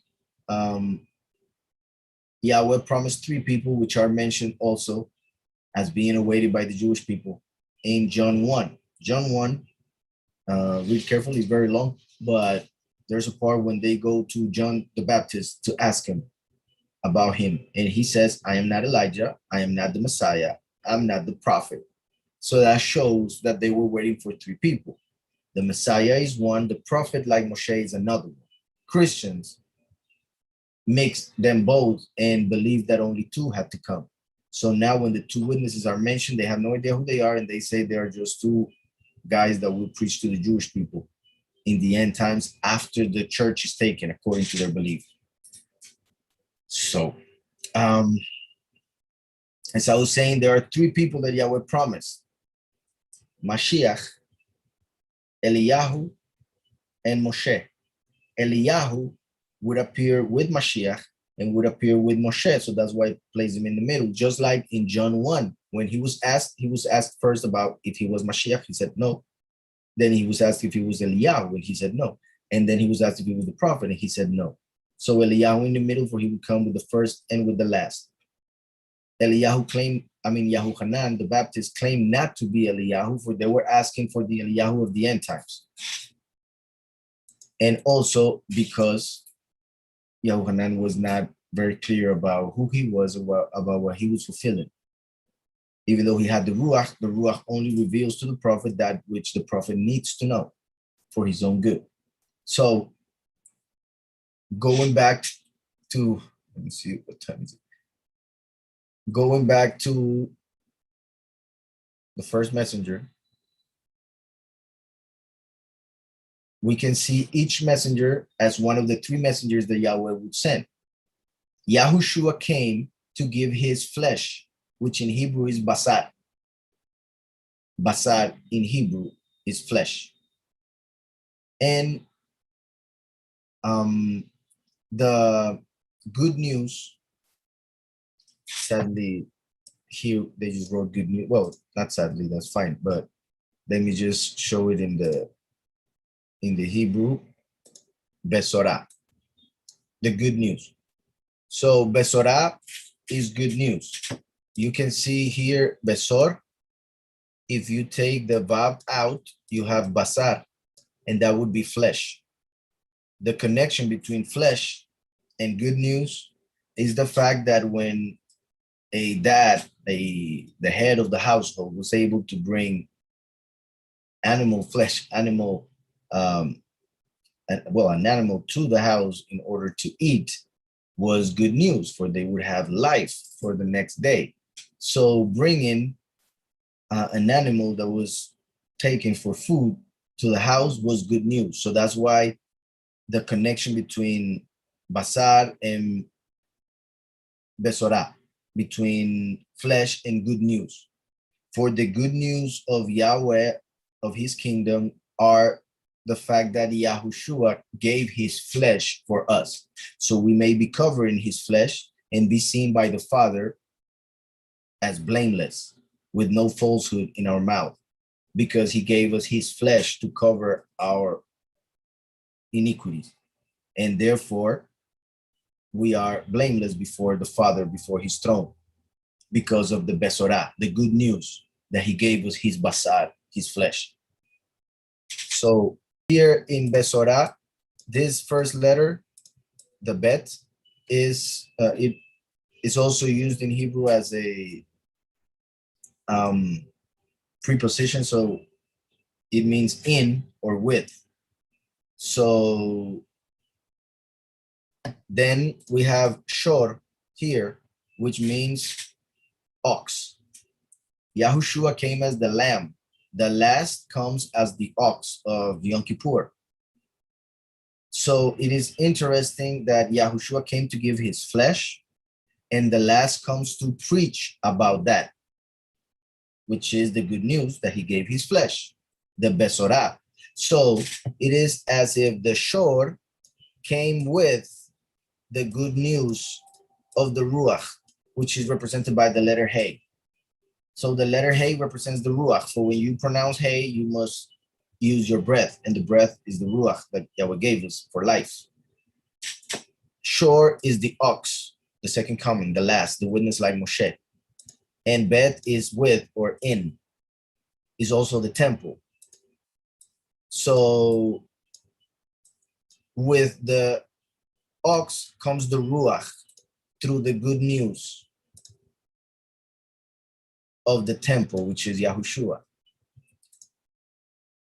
for whom the shor is sacrificed. Is not being able to select everything as I want, but hopefully you understand what I'm saying. So with the shor, with the ox, comes the Ruach through the Besorah of the temple, which is Yahushua HaMashiach. So there are also, I'm sure, many other things that I could say regarding this.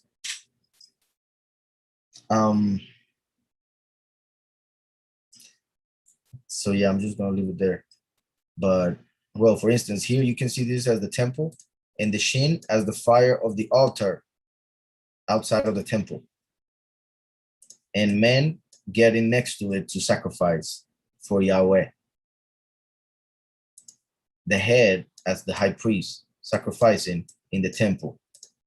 So anyways, Besorah, the good news. So when I saw another messenger flying in mid-heaven, holding the everlasting good news to announce to those dwelling on the earth, even to every nation and tribe and tongue and people. Yahushua came as the seed, the word of Yahweh, for the good news, giving his flesh, basar, as the Besorah, and to open the door for all nations. So to announce those dwelling on the earth, even to every nation and tribe and tongue and people. Like I was saying earlier, we could see the whole message of the three malachim as what the two witnesses do and preach during the first 3.5 years. For the two witnesses will preach of Yahushua, so therefore 3 messages. But if we separate these three messages in the entire history, then we would have to connect these three malachim with Mashiach, Yahuchanan or Eliyahu, and Moshe. So when I saw another messenger, this would be what Yahushua came to do, give us the good news through his flesh, to announce to those dwelling on the earth, even to every nation and tribe and tongue and people, saying with a loud voice, fear Yahweh and give honor to him, because the hour of his judgment has come. Yahushua, even though he came 2,000 years ago, he came to start the end times. That's why we see in the good news the apostles talking about the end times, even in their time. For the end time started 2,000 years ago. So that means that now we are in the end of the end times. Another way of explaining it, the other day I heard Rob Skiba, which is a person that teaches in English. So I'm sure some of you have heard of him already. And yeah, he has a nice vibe to him. Anyways, I heard him saying that he had issues with the fact that they would say end times, even though it was 2,000 years ago. And what he said, I found interesting, how he got to understand it as seeing history as a mountain. Getting to the top would be around the time Yahushua came. And then after that, the end would begin, as in going down the hill, but just the beginning of the hill. And the hill lasting 2,000 years till the very end. So I think that is a good way to put it, in the sense of how and why the apostles would write 2,000 years ago that there were the end times. Another way of seeing it, as I have always explained it, is that Adam came as the first man to be the father of all creation of the flesh. Well, meaning humans of the flesh. Yahushua came, according to the new covenant, as the last Adam. So if he's called the last Adam, is because he came to start the last time for human history, but from the very beginning, for he is called Adam, but the last Adam. So last Adam, his title tells us that the last time of this human history began with him being the first man of that time. So since he is the last Adam, he came to begin the last time. Hope that's clear. So saying with a loud voice, fear Yahweh and give esteem to him, because the hour of his judgment has come. So even when Yahushua came, he came to announce that the judgment was coming. For once the truth is shown, then judgment can happen. As in a courtroom, there's the judge as Yahweh, there is the lawyer, the accuser, that would be Yahushua, and then Satan, of course, the lawyer and the accuser. Then the juror, and then there are the two witnesses. Well, in this case, I'm saying two because of the two witnesses of Revelation 11, who through the truth are able to tell the people around who is guilty according to their testimony. So once the truth about their testimony is given, then judgment can happen. So first the lawyer will give his part, will say his part, and everybody will have to pay attention to that. But since the lawyer is the one who defends, everybody expects him to say everything positive about the one who he is defending. That's why the witnesses are so important, because the witnesses enter and they will say what they saw, no matter who the person is whom they saw. So the witnesses are key for judgment. So the lawyer, Yahushua, already came and gave his part to defend us. And now the two witnesses must appear to give the testimony in order to save and also to condemn, depending on the person and the witness given. So because the hour of his judgment has come, once the truth is revealed, then judgment can happen. That's why Yahushua came as the truth. Before Yahushua, from Adam to the law, death reigned over this earth. Then came the law and the prophets, and then came the truth and the favor through Yahushua. So once the truth came, now judgment can happen. But before the whole judgment manifests, the witnesses have to give their testimony. So, because the hour of his judgment has come, and worship him who made the heavens and the earth and sea and the fountains of water. Yahushua, the water of life, who happens to be the word through whom Yahweh created every single thing. For he said, let there be light, and there was light. So that's why John 1 says, in the beginning, there was the word, and the word was with Elohim, and the word was Elohim. For Yahweh created everything through his word, which is his son, Yahushua HaMashiach. So worship him who made the heavens and the earth and the sea and the fountains of the waters. And another malach followed. So this malach is connected to Eliyahu in the middle, because he would appear with the first and with the last. So another malach followed, saying, Babel is fallen, is fallen. This is important because when Eliyahu came as Eliyahu, meaning not as Yahuhanan or Pinchas or all or the ones, others of the ones that in Judaism are said to be a reincarnation of Eliyahu.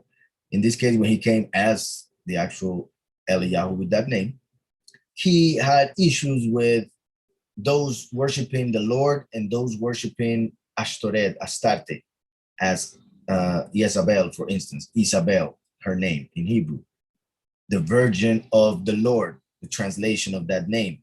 Jezebel, which the pronunciation actually is Isabel, means virgin of the Lord. Just like nowadays they worship a supposed virgin who is not a virgin at all, but happens to be an actual representation of the Great Harlot of Babylon, but they call her a virgin, just like, I repeat, Jezebel is called Virgin of the Lord.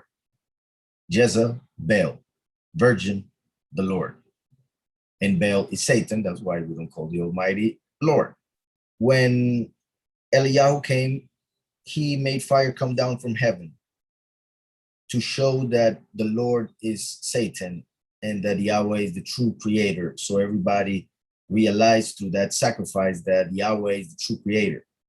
And in that moment, Eliyahu ordered to kill all the priests of Baal, the Lord. But for some reason, nothing is said regarding the priests of Astarte, Ashtaroth, the queen of heaven, as it is called in Jeremiah.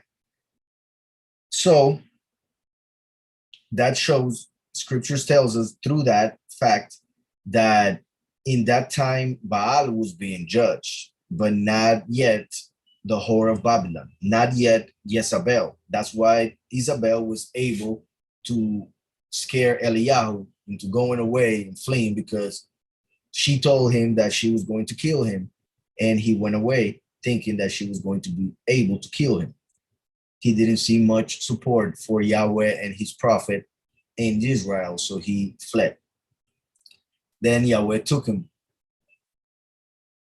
So Eliyahu went without dying when Isabel wanted to kill him.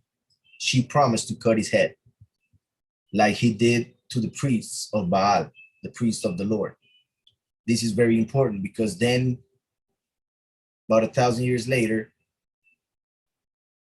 Yahuhanan comes to the world, and Yahushua tells us that he is Eliyahu. And this time, the woman that was with Herod,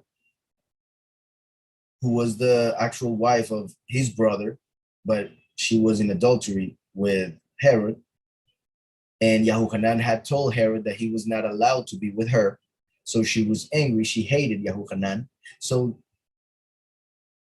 we see Isabel in that woman. And let me go to the story for a second.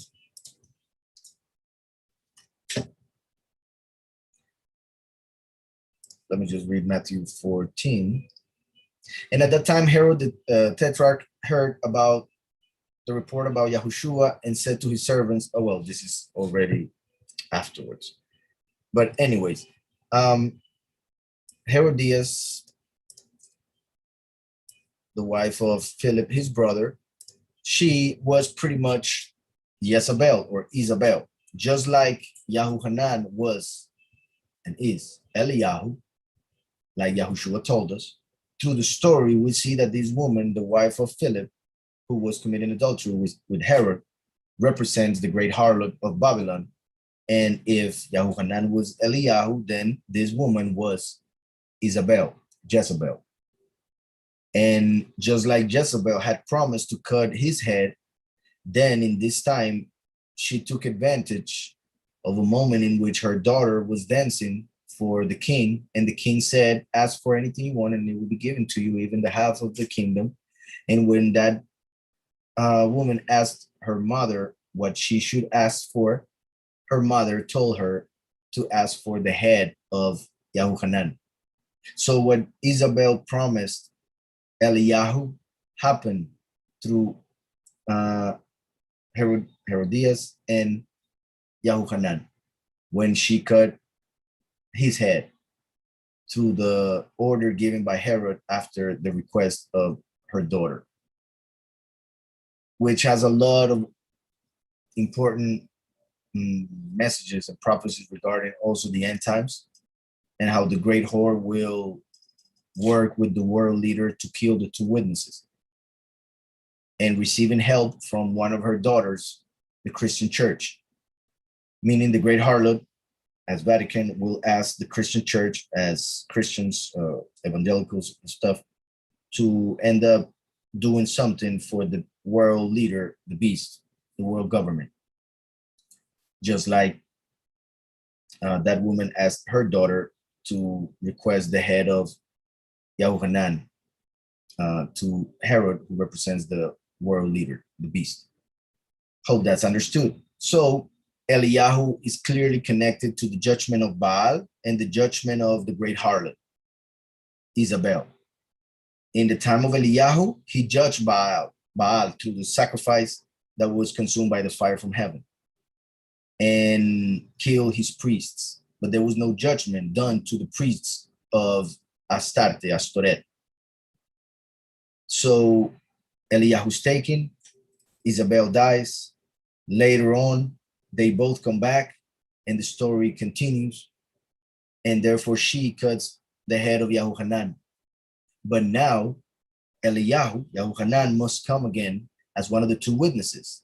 And this time, when the false prophet copies what Eliyahu did in the first time of bringing fire from heaven to kill the two witnesses, when he does that, pretty much the great harlot will be coming down. Just like when Lucifer killed Yahushua, he pretty much cut his own head. So when they kill the two witnesses, the great harlot will become low. So, and another messenger follows saying Babel is fallen, is fallen.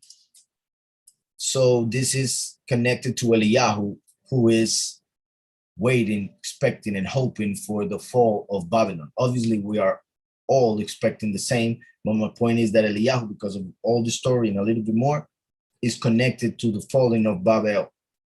So, and another messenger follows saying, Babel is fallen, that great city, because she has made all nations drink of the wine of the wrath of her whoring. And a third messenger followed them, saying with a loud voice, if anyone worships the beast and his image, and receive his mark upon his forehead or upon his head, he also shall drink of the wine of the wrath of Elohim. Oh, I'm sorry. Yeah, that was a third messenger. So now with the third messenger, the third malach, we have the witness like Moshe, the prophet that has to come at the end, who brings judgment, justice, and comes as the consuming fire. So that's why it says what he says right here. And a third messenger followed them, saying with a loud voice, just like the prophet like Moshe comes pretty much to confirm what the previous two men who Yahweh sent said, Mashiach and Eliyahu. Now a third messenger followed them, saying with a loud voice, if anyone worships the beast and his image, the new world order, the world leader, and the false Messiah, and receives his mark upon his forehead or upon his hand, he also shall drink of the wine of the wrath of Yahweh, for he's the one bringing that wrath. And he comes to press, well, the wine press of the wrath of Yahweh. He's the one who will bring the wine, to make the wine that will go into the bowls of Isaiah 63. Real quick, who is this who comes from Edom? Edom means red. So we could say, who is this who comes from red, or from Asaph, who was called Edom, the brother of Jacob, with dyed garments from Bosra. Has another important connection also to Micah, the prophet, chapter 2, verse 12 and 13. This one who is exalted in his apparel, traveling in the greatness of his strength, traveling in the greatness of his strength.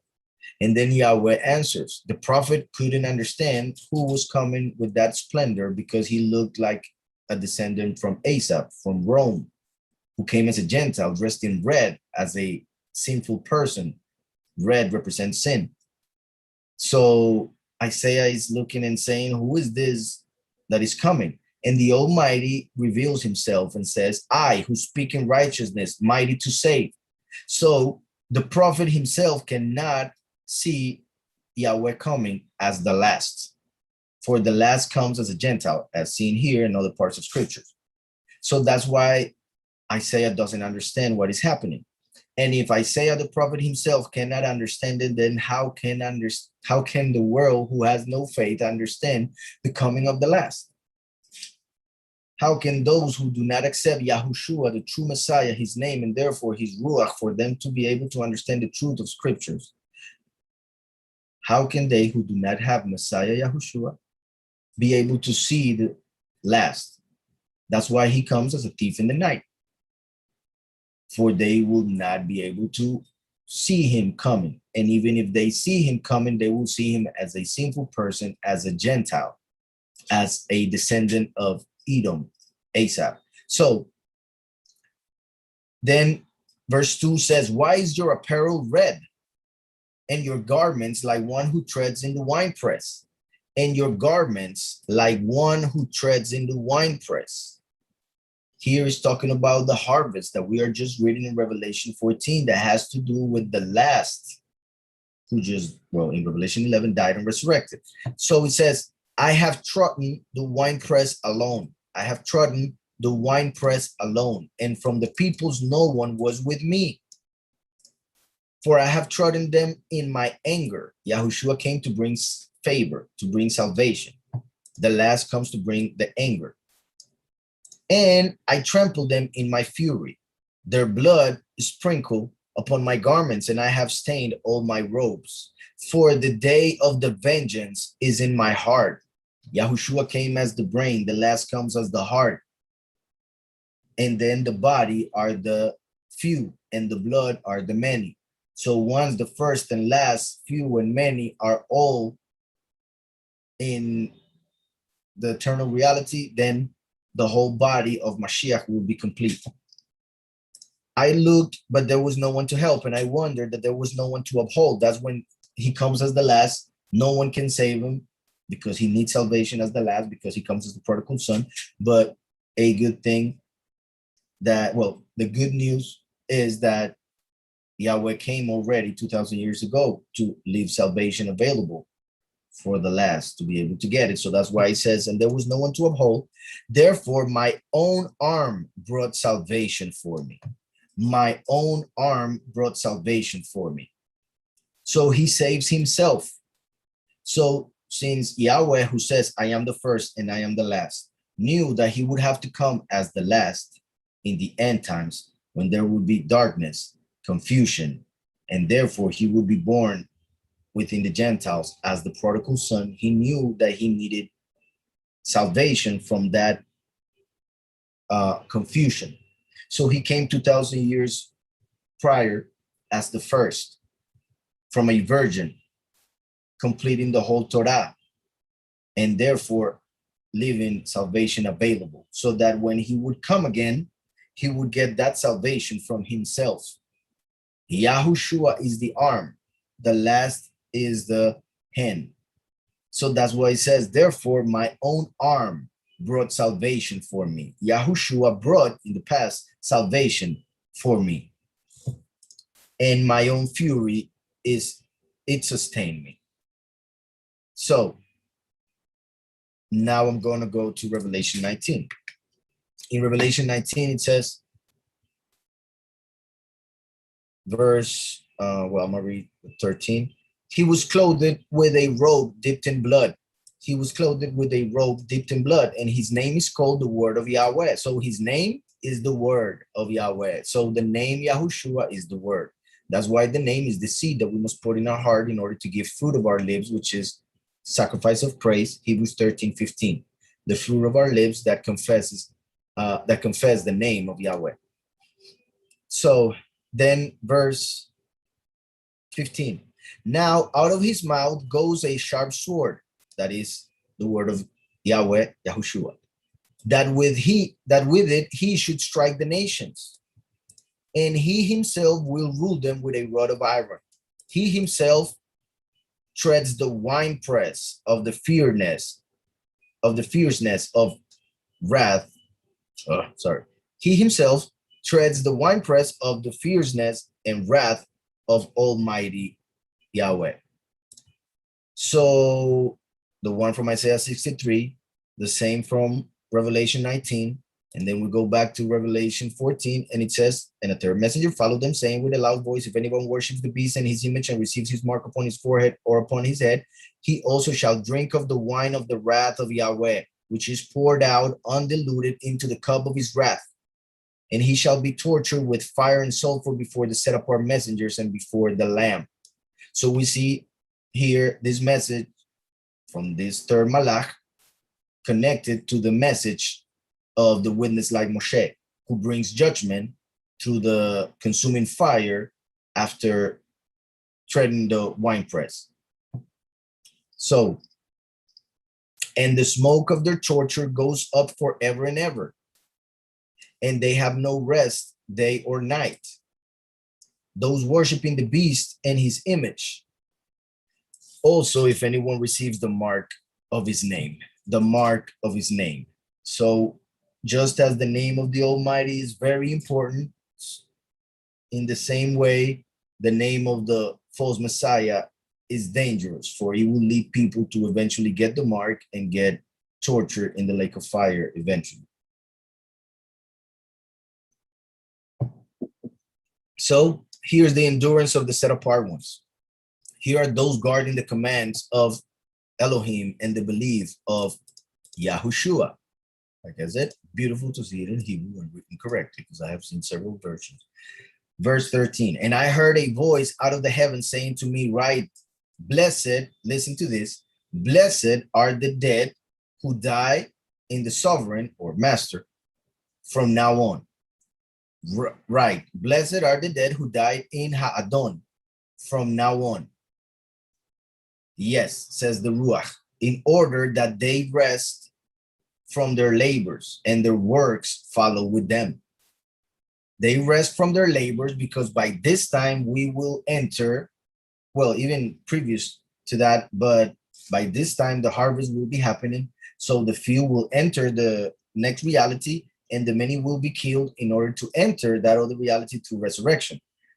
So during the harvest, the few and the many will enter the Shabbat, the millennial Shabbat. So that's why it says, in order that they rest from their labors.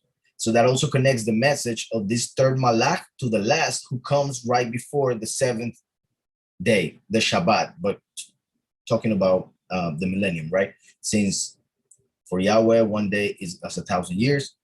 So the last comes, just like Yahweh created man on the sixth day, then man comes at the end of the sixth day to enter with the few into the Shabbat, the seventh.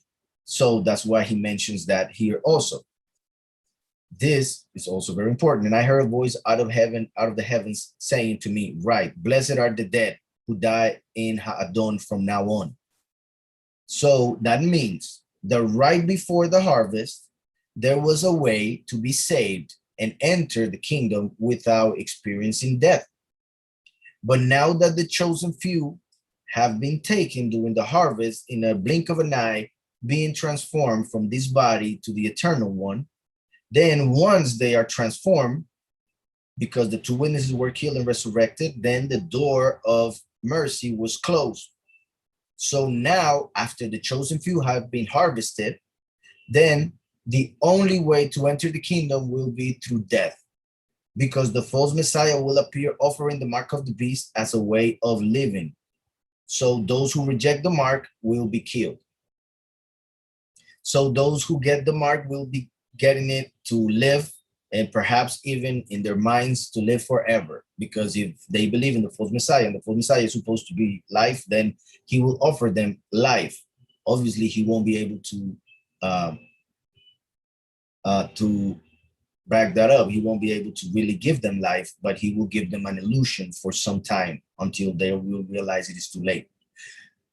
So after the two witnesses are killed and resurrected, the door is closed. So only those who chose them will be transformed. And after they are transformed in the harvest, it is written, blessed are the dead, because the other ones will be cursed. Those who remain alive on this earth by getting the mark of the beast will be cursed with the lake of fire.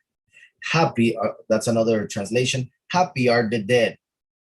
And that would be a contradiction for most people. But at that time, it will be freedom. Happy are the dead who die in Ha'adon, in the sovereign, from now on. So from the seventh trumpet, after the chosen few are taken alive, the only way to enter is dying. That's why the many have to die, and they do it for 30 days, as it was prophesied by Hosea the prophet, chapter 5, verse 7. So blessed are the dead who die in Ha'adon from now on. Obviously, if somebody dies but didn't believe in Mashiach, he's not blessed, he's not happy, because he's still condemned in another way. So blessed are the dead who die in Ha'adon from now on. Yes, says the Ruach, in order that they rest from their labors and their works follow with them. So they will get their reward after they are resurrected for whatever they did on this earth when it comes to working for the Father and fighting against the evil desires of the flesh and all that. So verse 14, and I looked and I saw a white cloud. So now the actual harvest is being mentioned. And I looked and I saw a white cloud, and sitting on the cloud was one like the son of Adam. So this is one of the 3 times in which I have explained, like I already did, I believe in chapter 1 of Revelation. So you can go there and see that. One of the 3 ways in which the son of, in which the prophecy of the Son of Man coming with the clouds will manifest.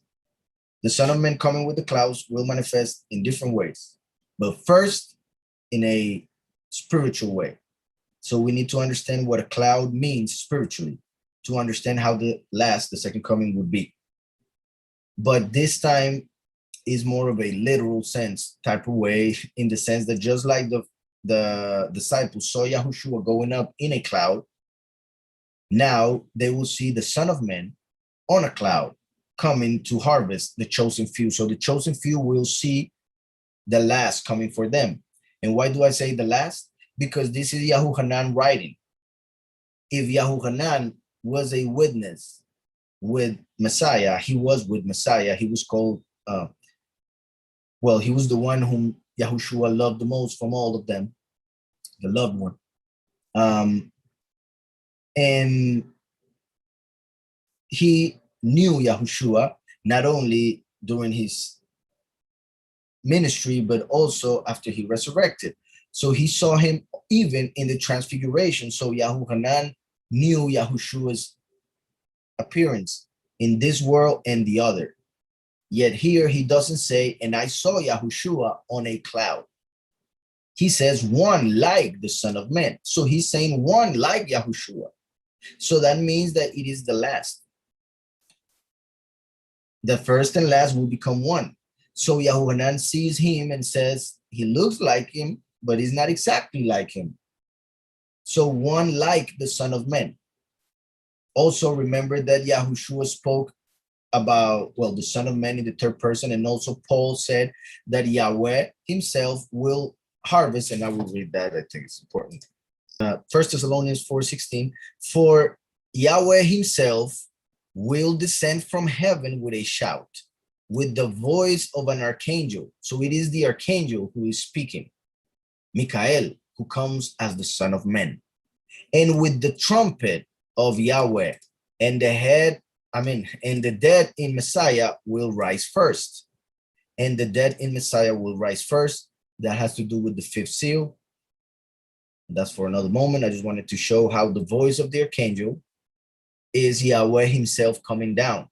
So Michael speaking is Yahweh manifesting to him. And then if we look at 1 Corinthians 15:52 says, in a moment, in the twinkling of an eye, at the last trumpet, seventh trumpet, Revelation 11, for the trumpet will sound, and the dead will be raised incorruptible, and we shall be changed. And I looked and I saw a white cloud, coming back to Revelation 14. I looked and I saw a white cloud, and sitting on the cloud was one like the son of Adam, son of man. So Yahweh knew Yahushua, but he doesn't say he was Yahushua. Well, Daniel 7 also mentions the Son of Man on a cloud, but he's referring to Revelation 12, like I mentioned it last week. Having on his head a golden crown. He was given a crown because he came to become king, just like Yahushua came to become high priest. Having on his head a golden crown, and in his hand a sharp sickle. So he comes to harvest the chosen few, the son of Adam, in a cloud. So in this of Corinthians, we see that it says, well, behold, I tell you a mystery, we shall not all sleep, but we shall all be changed. In a moment, in the twinkling of an eye, at the last trumpet, for the trumpet will sound, and the dead will be raised incorruptible, and we shall be changed. For this corruptible must put on incorruption. So that's why we must get dressed in the flesh of Mashiach, which is incorruption. And this mortal must put on immortality. So when this corruptible has put on incorruption and this mortal has put on immortality, then shall be brought to pass the saying that is written, death is swallowed up in triumph. O death, where is your sting? O Sheol, where is your triumph? For Yahweh himself will descend from heaven with a shout, with the voice of an archangel, and with the trumpet of Yahweh, and the dead in Mashiach will rise first. Then we who are alive and remain shall be caught up together with them in the clouds to meet Ha'adon. In the clouds. So he's coming with the clouds to harvest the chosen few. Caught up together with them in the clouds to meet Yahweh in the air, and thus we shall always be with Yahweh, or with Ha'adon. Since it's the New Testament, most likely was Ha'adon, the sovereign. So going here, back to Revelation 14, and I looked and saw a white cloud, and sitting on the cloud was one like the son of Adam, having on his head a golden crown, and in his hand a sharp sickle. And another messenger came out of the dwelling place, crying with a loud voice to the one sitting on the cloud, send your sickle and reap, because the hour has come for you to reap, because the harvest of the earth is ripe. So even though we are just reading this after we read the 144,000 already harvested, remember that when Yahweh spoke of the 144,000, he said that they are first fruits. First fruits, so they are the first to be harvested. Now we are being told about the harvest. So those first fruits, who are the 144,000, are those who are being harvested by the Son of Man in the cloud. I hope that's clear. So, and another messenger came out of the dwelling place, crying with a loud voice to the one sitting on the cloud, send your sickle and reap, because the hour has come for you to reap, because the harvest of the earth is ripe. So this harvest that he's talking about is that of the wheat. So in here we see the wheat and the grapes being harvested. The chosen few, who are the first fruits, are the wheat that is being harvested here. Then verse 16 says, and the one sitting on the cloud thrust in his sickle on the earth, and the earth was reaped. So the 144,000 there are taken, like we just read, in the blink of an eye, like Paul said it. But then we go to a different harvest, a second part. remember that with the wheat, we make bread. And the bread represents the body of Messiah. He says, this is my body. And he gave to the disciples to eat in Pesach. But then he brought the cup and with the wine, and he said, this is my blood. So the bread represents his flesh, basar, besorah. The blood is represented by the wine. Like I said, the few are the flesh, the few are the body, the many are the blood. The heart is the last, just like David had a heart like that of Yahweh. So the last is the branch of David.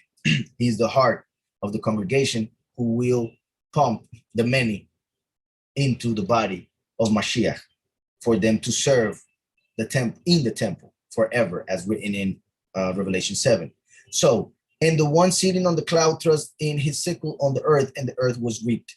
And another messenger, another malach, came out of the dwelling place, which is in the heaven, and he too held a sharp sickle. And another messenger, another malach, came out from the slaughter place, having authority over the fire. And he cried with a loud cry to him, having the sharp sickle. But when it comes to this one, it says that came out from the slaughter place. The previous one, it says that another messenger came out of the dwelling place. So one came out of the interior, from the temple, a higher place than the slaughter place.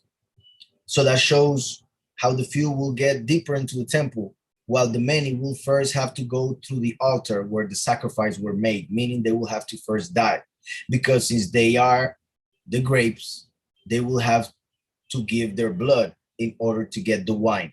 So, and another messenger came out from the slaughter place, having authority over the fire, and he cried with a loud cry to him, having the sharp sickle, saying, send your sharp sickle and gather the clusters of the vine of the earth, because her grapes are ripe.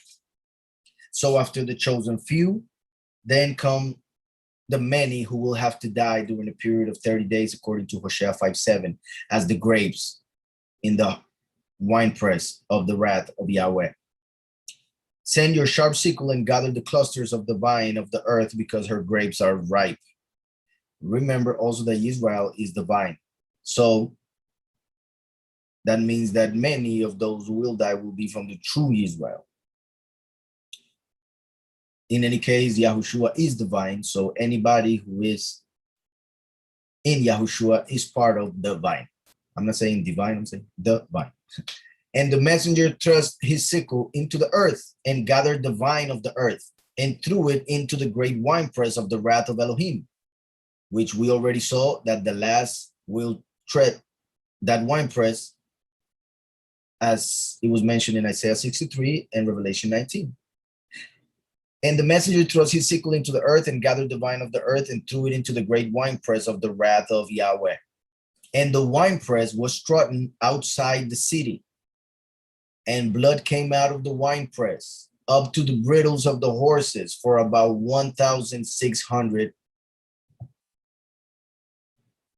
Well, stadium says there because of the Greek, but approximately 296 kilometers, 184 miles. Imagine 184 miles, a river of blood that goes all the way to the bridle of the horses. A river of blood coming from the many who will die in the winepress. As we will see later on in Revelation, Yahweh, because of those